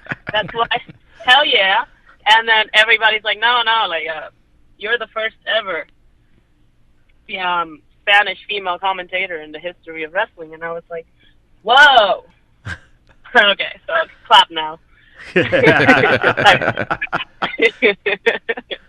I mean, and that's kind of how it happened. And you've definitely got an eye. What talent do you see that is coming from either Mexico or Puerto Rico? You know, kind of that Latin background. Are there people that maybe the American audiences aren't too aware of yet that you might feel could hit that level soon? For sure. But the thing is, if I sit down here and tell you this person's great, then I will be giving you my agenda. And we know in professional wrestling, people like to go ahead and take my idea. So no, I guess you'll have to wait for that one. No spoilers. No, that's great. I mean, that's great. And that's the wonderful thing about that is the fact that you definitely are focused on people and you definitely see the talent. Conan saw the talent within you. What is your relationship like with him? Behind the scenes, he's helped me a lot. From day one, he's been very helpful, and he's told me, your job is to antagonize me, all right? So let's just get to know each other, so we know what's up, type of deal. Yeah. And I built a relationship with him, kind of like a father-daughter thing. And he will tell me about himself, so that then later I can know what to talk about. Because if I don't know you, then what am I going to talk about? The stuff I find online, isn't it better if we really know each other? Right. So we can get under each other's skin and make it more real, more intense. And it's always great working with him because he doesn't tell me, hey, I'm going to go say this. So I always have to be alert, because he's about to say something that it's probably going to bother me. So I need to rebuttal and fast. So it's fun. It's challenging. It's helpful. And I see him like a mentor, and definitely a blessing that he is around and I get to learn from him while I work with him. Salina, speaking of legends in the business, Missy Hyatt actually called you the best heel valet in the business, which is a huge compliment in itself, especially coming from her. If someone hasn't seen your work, where do you recommend people start?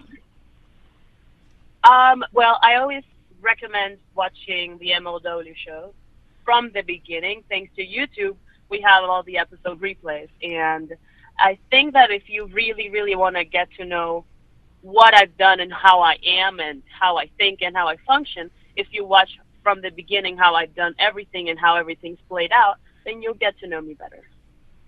Awesome. And along those lines, the YouTube, the impact that MLW is starting to make and the steam it's picking up, what is it like working with Court? Is Court someone who, has that vision and you can kind of, buy into that concept and, follow where he's going with it? Is it a nice, back and forth between you guys? It sounds like Court's a genius. Perfect. He is a genius. He is my favorite boss ever. He's really the best boss I've ever had.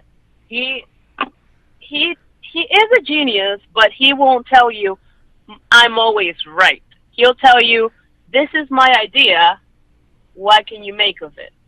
And that's always, to me, it's beautiful. I see him like Walter Disney almost, because he's a creator that has like very unique ideas. It's never like, hey, I saw this on a show, let's do it. And that's the majority of people. They're like, hey, I saw somebody jump from this maybe I should jump from this other place and it'll be similar, this cost and impact. Court is more like, hey, I've never seen this before. Shall we give it a shot? And to me, that's the best it's going to do. Every time I write something down and think, hey, this is a great idea, Court comes back and tells me, okay, that's a good idea. Let me tell you mine. And when he tells me his, I'm like, let me go shred my idea. Is there something that you've thought of so far that like an example of that where you came up with something that sticks out that you were like, oh, this is going to be great, and then you're like, okay, I get where you're coming from. I did come up with something, but it wasn't denied. It was more of a stand by on that. Maybe it's not the time. And I don't want to tell you, because right, I promise you, everything that we're cooking, it's gonna come out nicely. And once it does, I promise you're gonna enjoy it. But I can't tell you what it is. Wow, I love it, because you know what? That means the fans have to watch now.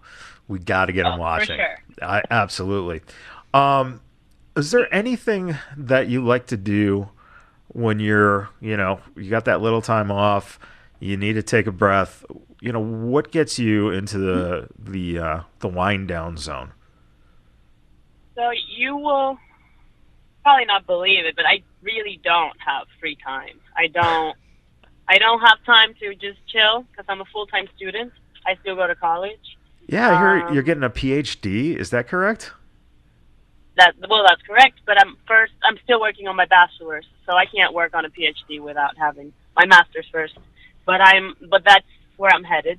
Wow. And yeah, it definitely is time consuming because I have to do the full time, because if I only do take 2 classes, it's going to take me 20 years to get a PhD. So I have to, I have to hurry. Like I have time, like people say, but I am a little bit more ambitious than just lay back and I have time. I really want to get it done so that then I can chill in my 30s and be like, all right, there's nothing more to do. I'm just going to stay here for the next 80 years. Nice. And I'm good.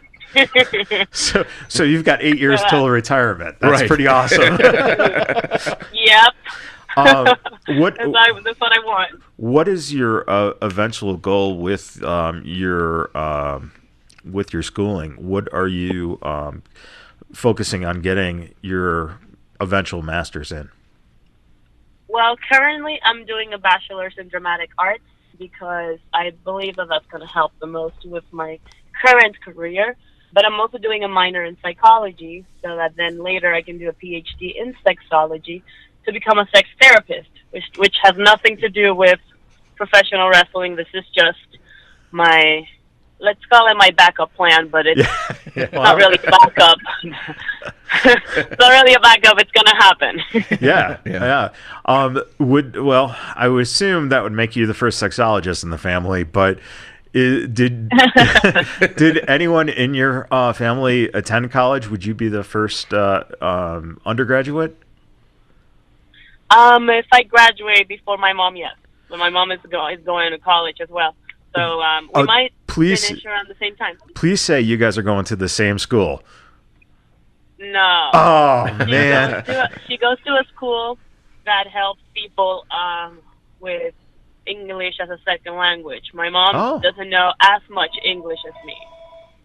Yeah, and well, you're doing a hell of a job with your English as well, which is really good in terms. Thank you. I get confused. Like often, and people think I'm just playing. I'm like, no, I really don't know the words. Yeah, no, absolutely, and that's the ignorance of people who just want to be like, oh, she doesn't, No, that's it's like you run a TV show. You should know these words. Yeah. Like, okay, I guess I know them in Spanish and in Portuguese, but I just don't know in English. Okay. Well, do you ever see yourself? I mean, first off, where do you see yourself in the wrestling career-wise? Where do you see yourself going? If I could sign my soul to MLW, I would. Yeah. I love my job. I don't know where MLW is headed, but if they're headed north, that's where I'm going. I wherever they move, I follow. And I feel like I'm right now under Kurt's wing, and he's gonna teach me how to be successful in life.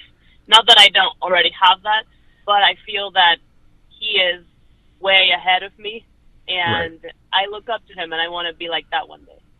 And could you possibly, saying that you want to be like him one day, could you possibly see yourself, since you have this strong, background in Puerto Rico, could you see yourself either going to Puerto Rico or maybe even Mexico and possibly starting, almost, a promotion that's run by a female? Yeah. Well, I can't say I haven't thought about it. I know, yeah. Yeah, I mean, everything is possible. And 5 years ago, if you would have told me where do I think I'm going to be 5 years from now, this was never part of the plan. I never thought it was going to be this huge, this soon, and this amazing. I think so far I've gotten a really, really good life, and I'm just grateful for everything that I have, and I'm not really focused on what I can have tomorrow. I'm more enjoying what I have right now, and I know that if I do the best, and I do my best at what I'm doing right now, that in the future is just guaranteed. It's just going to be great. I just have no idea what. Do you have anything right now that you feel like is some certain music or something that you're into when you're trying to psych yourself up and get yourself ready and get yourself into the mindset of between the character and between just Salina hanging out? Is there something that you like to do or listen to that just kind of puts you right in the character mood? Well, so when you say Salina at work and Salina in real life, it's about the same. It's a preparation for my everyday life. It's about the same, my preparation for MLW. The only thing is I need twice the amount of makeup and probably tighter dresses. But the life is pretty similar. I listen to a lot of rap. I love wordplay, so I'm always listening to who's saying the fastest stuff and the meanest stuff, and so I study villains in movies and all over the internet. Whatever I find, I'm always trying to read and see how evil are these characters, so that then I can come up with my own craft. In rap, everybody comes up with really, really mean things to say, and they rhyme and they're funny, and they come up with let me make fun of your ears, like I did with Daga. Let me make fun of your similarities to Kenny Powers, like I did to Gringo Loco. So I always, I like rap because it just stimulates that part of my brain where I can be really mean, and I listen to it every day and always listen to new music because it just helps me come up with nasty words, honestly. Yeah. Is there? What can I tell you? Is there anyone that you see yourself, in the future? Let's say a couple years. Anyone you see yourself where you think that this person and myself would make huge money together if we were able to feud? Well, for sure. But then those again are part of the list that we don't talk about. Gotcha. I like that you're planning. I love that you're seeing certain things and that you're using, That I have a brain? You love that? Well, I love that you're using the outside thinking because, how many people that you might talk to or know of in the business who don't even take that into consideration. They just kind of go through the motions and just are like, oh, all right, and it's nice to see that you're focused and that you're planning yourself out a few years in your mind, and that is something that not a lot of people do. At least 10. There you go, yeah, and especially if you're going to be retiring in your 30s, so. I don't plan on retiring. I just want to be so comfortable that I don't have to do anything. Everybody's just working for me, and I'm just all right. Nice. Do my stuff. I got a feeling you're going to be owning the podcast in like a couple of months. Yeah, I'm thinking so too. Yeah. Well, I own a lot of things. Anything else that you want the fans to know? Any upcoming dates? Anything they should be looking for? Well, definitely MOW. We have a show coming up June 1st. That is in Milwaukee. That's this weekend. And then we have another show in July 6th. That's Chicago. And then we will be going to New York in July 25th, if I'm not mistaken. Do you like being able to see, all these different, places in the country when you guys hit the different crowds and fandom? Is there something different, about the cities that you just kind of get to take a unique perspective about? The weather's different. It sucks in the cold places.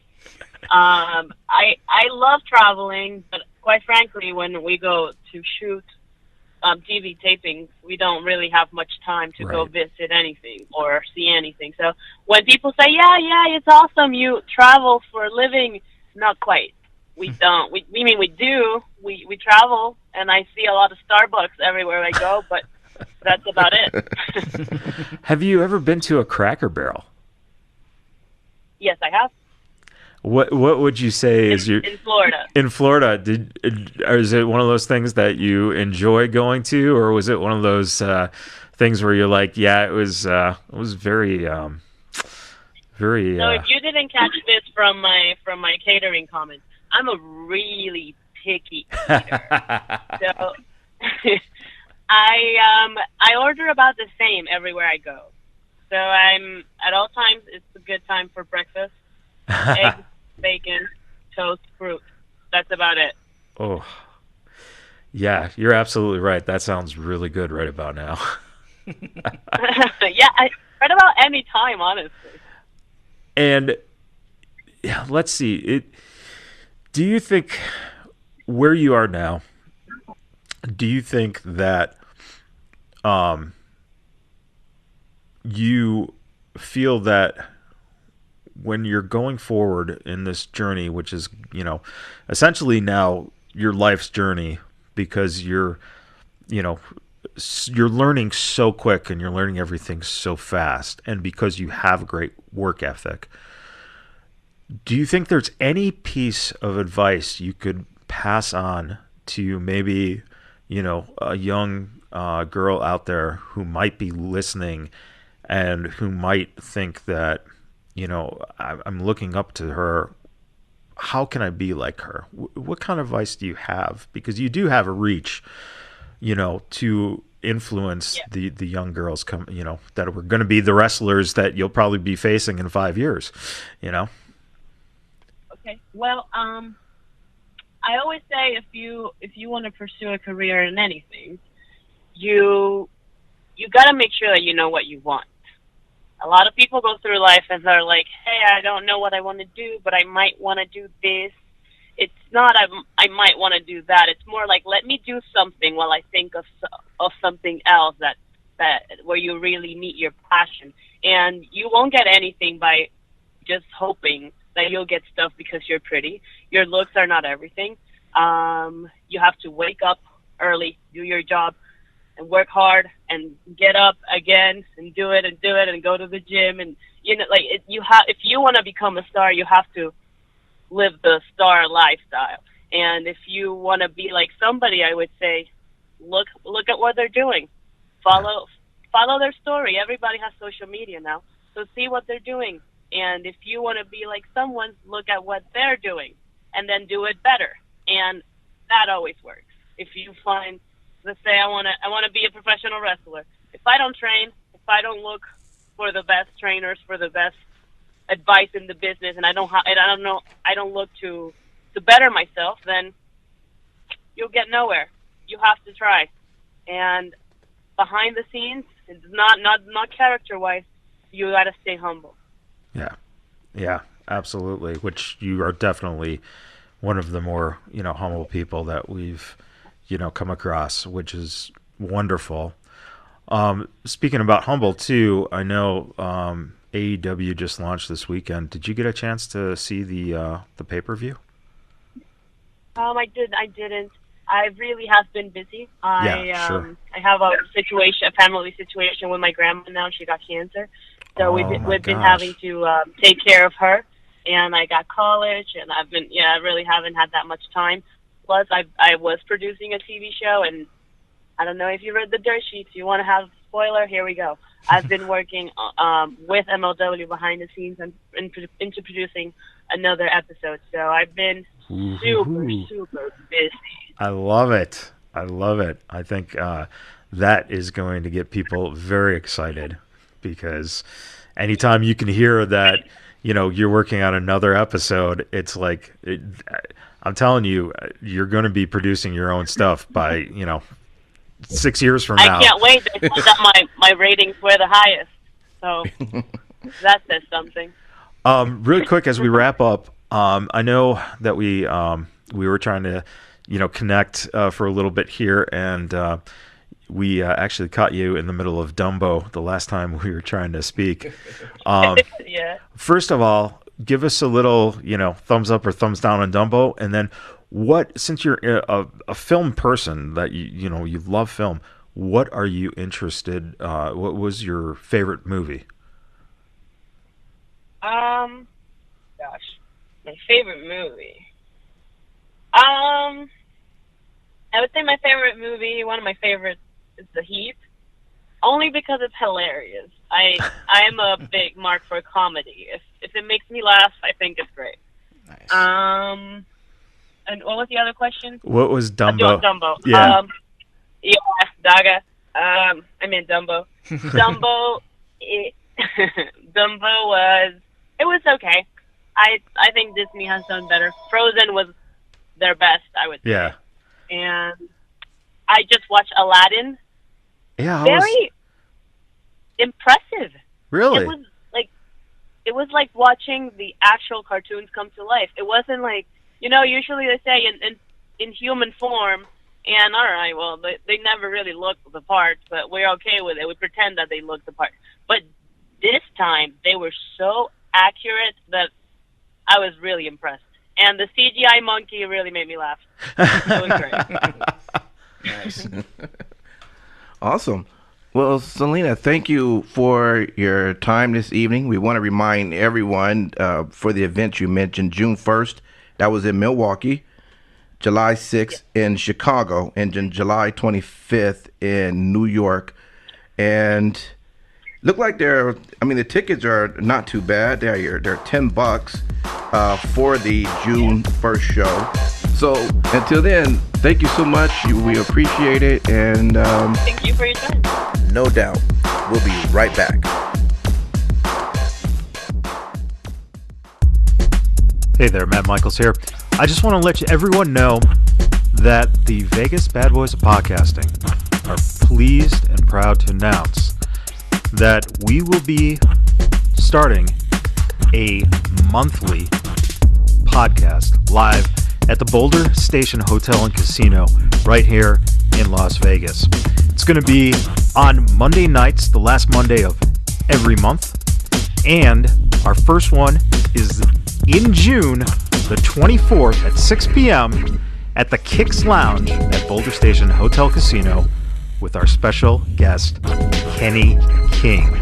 That's right, ROH's own Kenny King and Las Vegas's King King is going to be with your Vegas Bad Boys at the Boulder Station Hotel and Casino.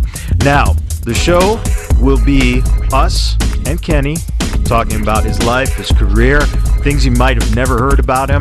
We'll talk a little wrestling, and then at 8 p.m. Pacific time, we'll go right into watching Raw. That's right, WWE Raw Watch-Along Party at Boulder Station Hotel and Casino. You can't get that anywhere else here in Vegas right now, just with us, the Vegas Bad Boys of Podcasting. And guess what? It's free, open to all ages. And yes, we like to curse a lot, but on this case, we're going to hold it back. So if you want to bring the kids out, please feel free, because it's a family-friendly environment there at Boulder Station Hotel and Casino.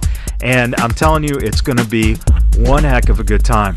So please start spreading the word. Tell your friends, because it's a nice little lounge and seats are going to fill up quick. You're going to be able to order dinner if you'd like, get some drinks, have a good time. And guess what? During Raw, we'll be handing out prizes.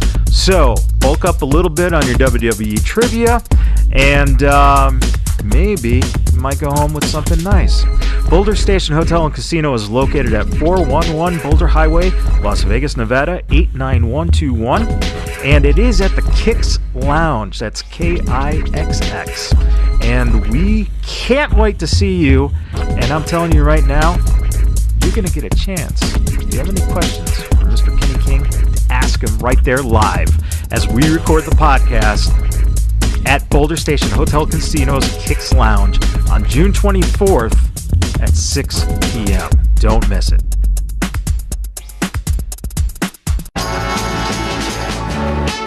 Hey there, folks. Welcome back to Vegas BadBoyz, your podcast. All right, look who we got here on the phone. Now, we know this guy right here. We've known him for a long time. I've known him for a long time, I should say, and you guys sort of recently known him for the last couple of years or so. This guy here is, I would like to think of him as being one half of the creator of Bumps and Bruises, which he's going to talk to us a little bit about. He's got a show coming up on June 29th. Marty, we have on the phone. How you doing, Marty? Good, brother. How you been? Long time no talk. I know, man. We doing well. We're excited about your show coming up on June 29th in Los Angeles. Absolutely. Yeah, please just tell us a little bit about what we can expect to see.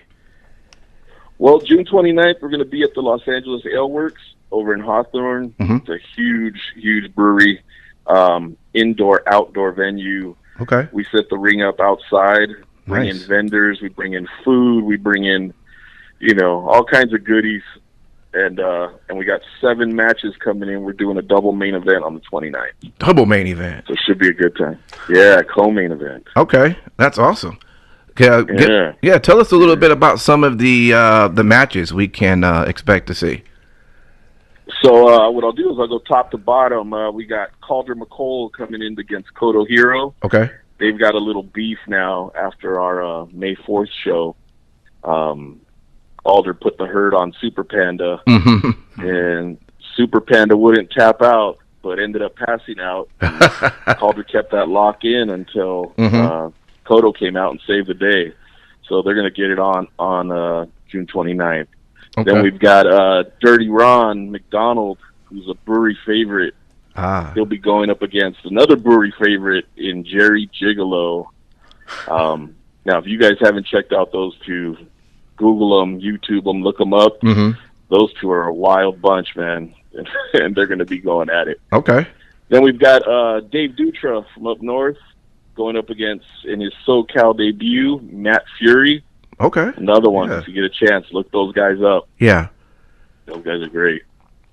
And then we've got Volcana coming back. She was at our May 4th show, and she'll be fighting Buggy Nova, who you guys just recently interviewed. Yeah, so that's going to be a great one. Okay. Then coming all the way from New Orleans, we've got the Hawks Aries, Luke Hawks and PJ Hawks. Okay. Father and son duo. Awesome. So they'll be going up against another brewery favorite, Super Panda and Eric Watts. Or, you know what, scratch that. It's just Watts. It's not Eric Watts. It's Watts. It's Watts. Gotcha. That's the big man. Him and Super Panda, they're going to do some damage. I'm sure. See, though, the Hawks there, that blood is thicker than water. You got father and son, so we'll see how they do. And then one half of the co-main event, we've got the Lucha Homies, Mariachi Loco and Little Cholo. Okay. With a mystery partner. These two guys have been in the brewery since day one. Okay. And they've fought each other. They've fought together.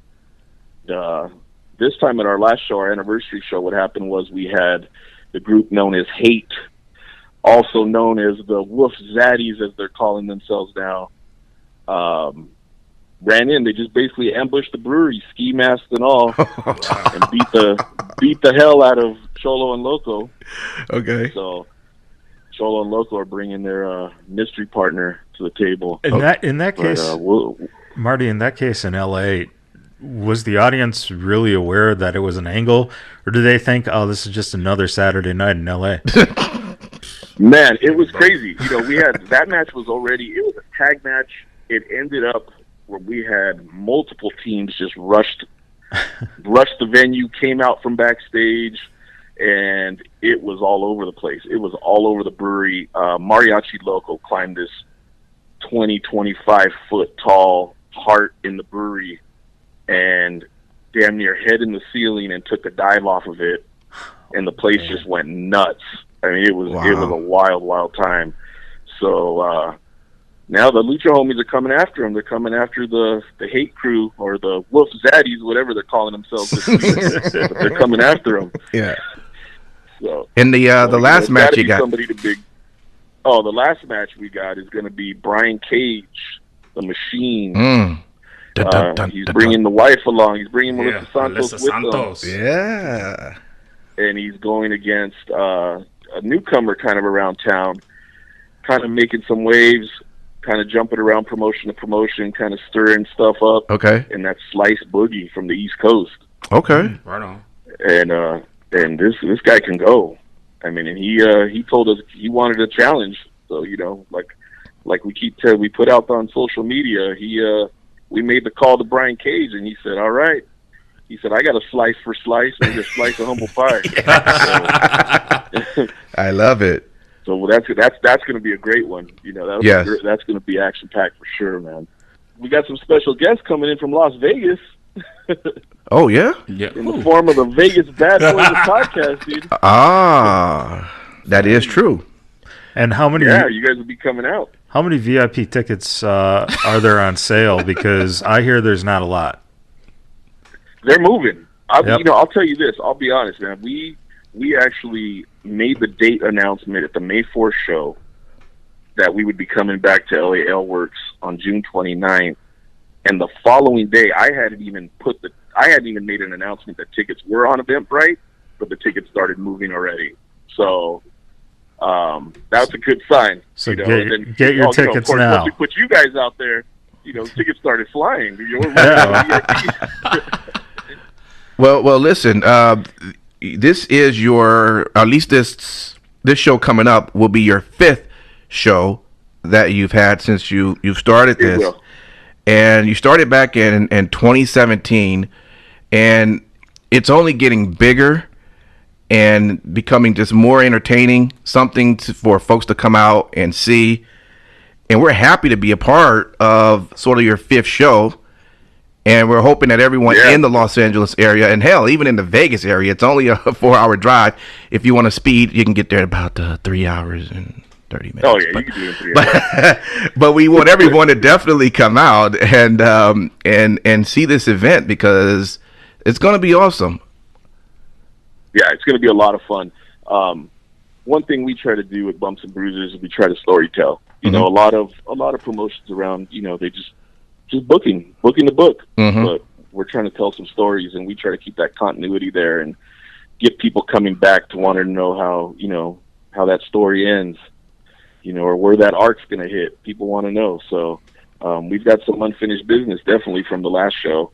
Yeah. And it's going to be an exciting one, for sure. And with the storytelling, that's what we try to do, too. And if you do get a VIP ticket, you're going to have yourself a little opportunity to hear some of the wrestlers on the card tell a little bit of their stories. Sir. So it's a great way to get full entertainment for your price, and also get some beers in you. Oh my gosh! I mean, I'll put it this way: the first time we went in there, I probably went through a good handful of their beers, and I couldn't pick or choose one that I liked more than the other.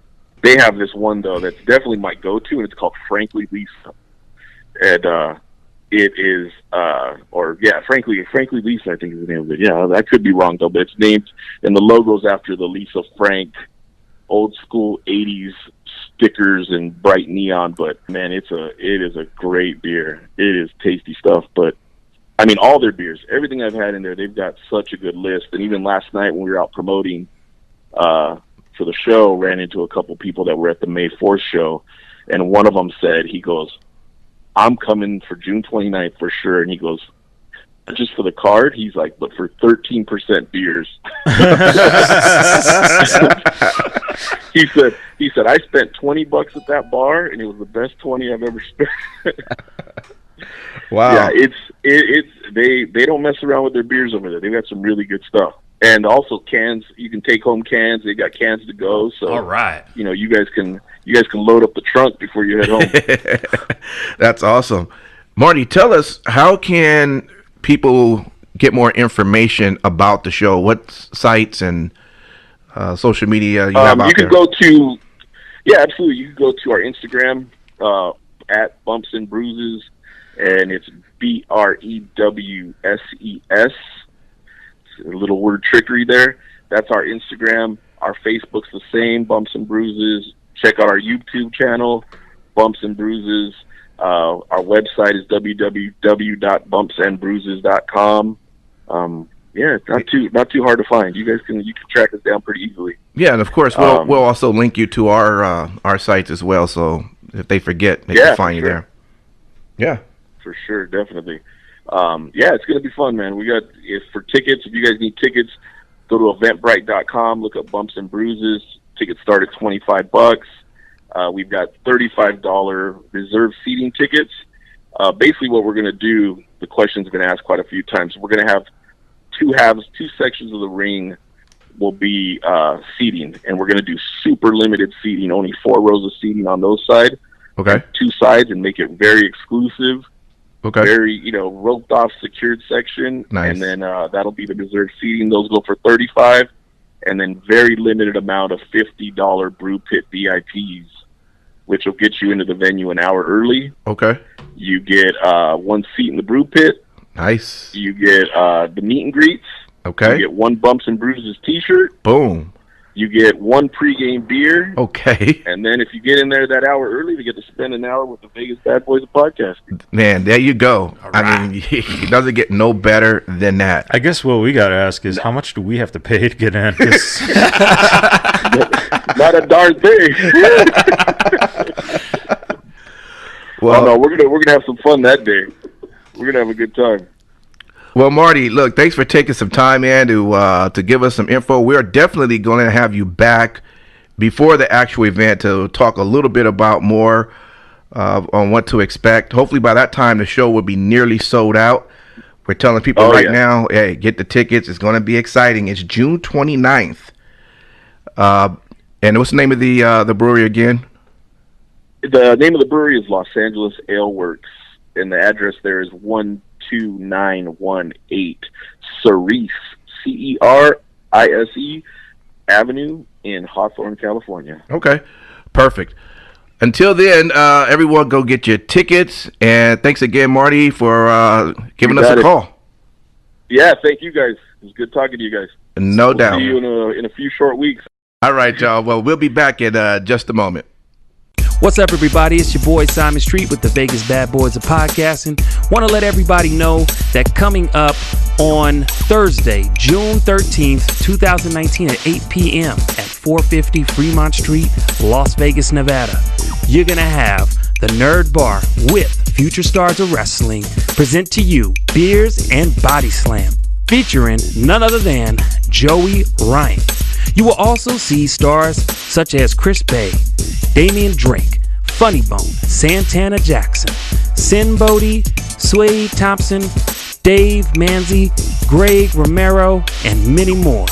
First row $25, general admission $15. Tickets available at futurestarsofwrestling.com. We're going to be there and hope to see you too. Now back to Vegas Bad Boys of Podcasting. Thank you, gentlemen, for this great talk this evening. Raven, any words, man? It's always great when you come through and hang out with us. Final words? The whole list thing, or not the list, but the Okay, I get the gimmick. Yes, it's the new Jericho at 49 years old. I'm going to come out and Lionheart's here, and then the list is here, and then the jacket is here. Yeah. Mm-hmm. It's like, why you keep telling us about your WWE time? Like you're just making us like watch this pay-per-view and then tune on the network to watch some of your old stuff. Like, why do you keep putting WWE in the mindset? And that's the thing. Mm-hmm. Stop putting WWE in the mindset. Like, it's. But like I said, I hope I wish them the best. Yeah. I've been told about their production crew and who was used for the show. Yeah. And I believe it's changing as of October. And I'm scared because it's, from what I understand, it's not changing for the best. There is no performance center for a cameraman to shoot pro wrestling. Right. So I'll go back. Turner don't learn from history? Is that what you're saying? But even everyone who shot for WCW, I mean, that was 20 years ago. So even if they were in their 30s shooting for WCW, most of those guys were in their 40s. I mean, they're retired by now. Oh, no, but I'm saying, using the same sources like they did before. Oh, yeah. Internal stuff. But even the promotions like with ROH or Impact Wrestling, their camera work is excellent as far as I'm concerned. Because that's their crew, and they've done it time after time after time. Yeah. And there are no other camera operators who know how to shoot pro wrestling in the market anymore. Industry. Mm-hmm. So it's like I said, like everyone's locked in to wherever they're at. Yeah. Whether it's WWE, ROH, TNA, MLW, everyone's locked in. Mm-hmm. There's no one to pick from. So there's going to be a lot of missed shots, and a lot of stuff. And also, the next time you bring a fucking barrel into the ring, tell your audience what that barrel is for, because I just thought, I thought it was going to be like a contract signing. I thought Hornswoggle was going to jump out of it. I didn't know what was, I thought there was a raffle. I'm like, wait a second. That was confusing. They're having a Cracker Barrel raffle, and I'm missing the show. Like, I would have... It's just in there. Yeah. And then the lights go down, and Jericho's fighting with the guy outside about how to take the barrel out. Right. Like, can we just keep this on? Because this is more entertaining right now. But they didn't even introduce, just say, hey, this portion is sponsored by Cracker Barrel or something like that. Sure. Yeah. I mean, we all see the KFC commercials that Ziggler and Shawn Michaels shot. Right. They make sure they tell you who their sponsors are. Sure. But it's like, yeah, but that's KFC money. This is Cracker Barrel money. But I mean, from other, all the phone companies and so forth. They didn't even. I mean, I understand the Cracker Barrel was the catering, and that's why I'm trying to be so nice to AEW, because man, catering for Cracker Barrel. Oh, I love to get those backstage passes. Right. But yeah, it's like it was just kind of odd that there was this barrel. Otherwise, I think Justin Roberts did a decent job. Definitely. Especially with the 6 Japanese names that he had. I know, right? I was really shocked. Yeah. But the other thing that really I think this is a 2 out of 3 falls count. One of the coolest things. Ring the bell again. There we go. It's the 24/7 count. Matt just pinned me, so he can go and talk now. But the getting guys like Earl Hebner and Knox and the referee from ROH who came over, Paul Turner. Yeah, Turner. And listen, if you watch that main event, thank God you had guys like that, because Turner was constantly making sure that Omega was able to breathe through his nose. Yeah. Because, that's another thing that you worry about is with all these little inexperienced things, it could have been very dangerous. It could have turned bad if Kenny started choking on his own blood. Right. So you had at least someone who can, really keep an eye on things. So they did a good integration on that. Trudging out Bret Hart, I don't know. Oh boy. That was supposed to be Ric Flair, by the way. Oh, was it? Yeah. Okay. Wow. Yeah, Charlotte would have definitely been taken off of TV. Yep. Luckily, it's just Maddie. But still. So, there's a little fun fact for you. That was supposed to be Ric Flair. Natty's getting the heat for that, but yeah, Charlotte would have. Yeah. So once again, Brett all of a sudden just got the belt from Flair, and I just love how ironically 6 days prior, 4 days prior, there was another legend who carried a belt to the ring in a bag and revealed it, and it's like now we're doing it. And this, okay, here we go. Ring the bell again. Ring the Matt pinned me again. That fucking belt. Hideous. Hideous. Yeah. You're all going to talk about 24/7. You smart marks out there realize that this belt is just god awful. I go on record to say the 24/7 belt looks better than no fucking way. AEW's belt. No fucking way. Hey, I'll agree with you, Matt, that in the arena under the lights, the title looked like dog shit. Yeah, but that 24/7 title is probably the worst fucking championship belt that I've seen. Let me ask you, looks like a boxing belt. Yeah. How many times can you write AEW on the belt? Yeah, or etch it into the leather. What the fuck?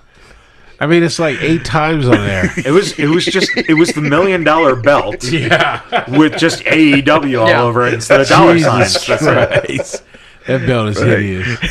And then they're expected to carry that shit through fucking airports and stuff. Yeah, come on. That's a no for me, dog. Come on now, you got one of those cool AEW production jackets, you know.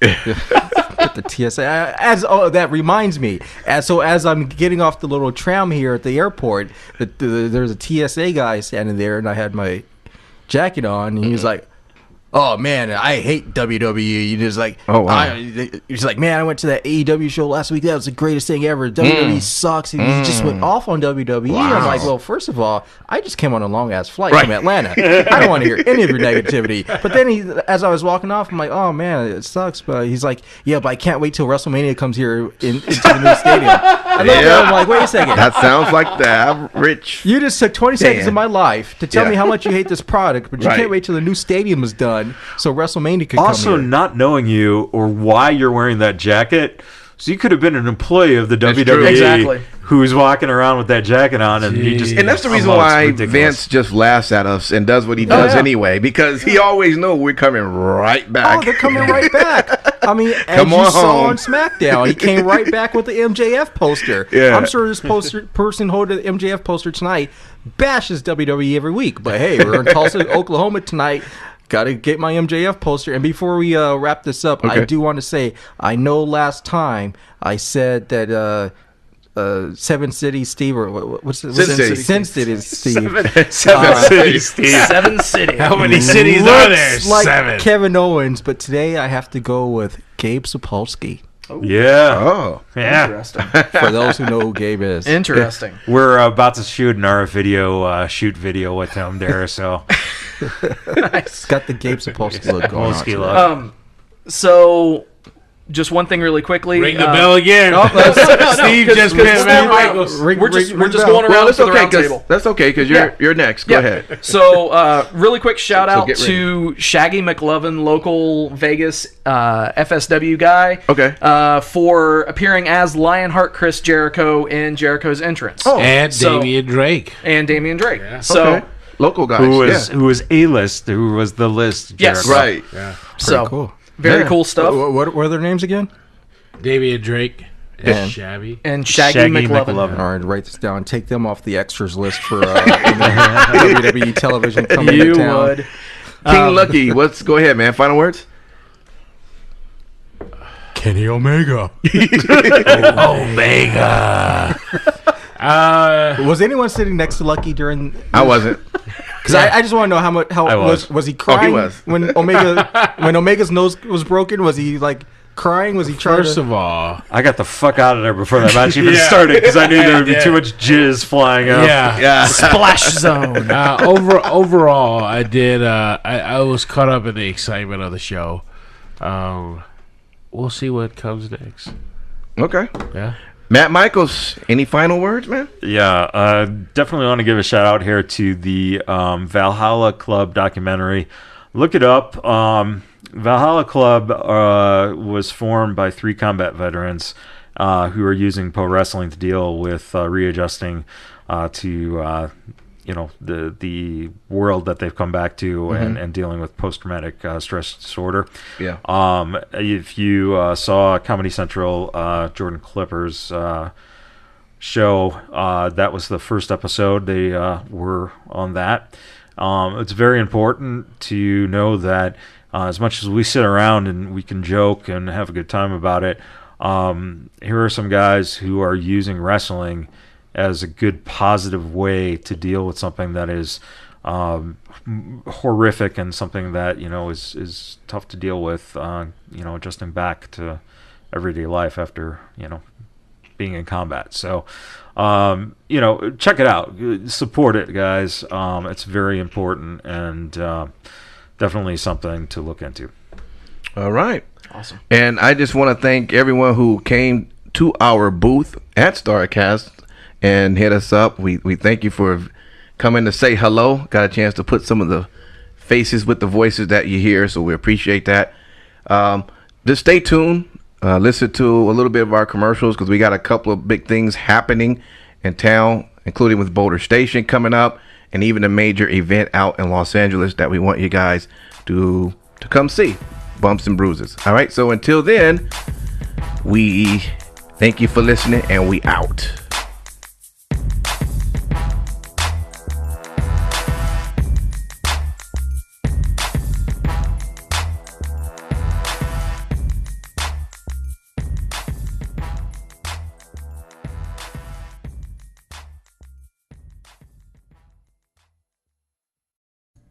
Thank you so much for checking out that video. If you liked what we did there, make sure you hit that like button. If you're new here, slap that subscribe button and ring the bell. That way you can be a part of the notification squad.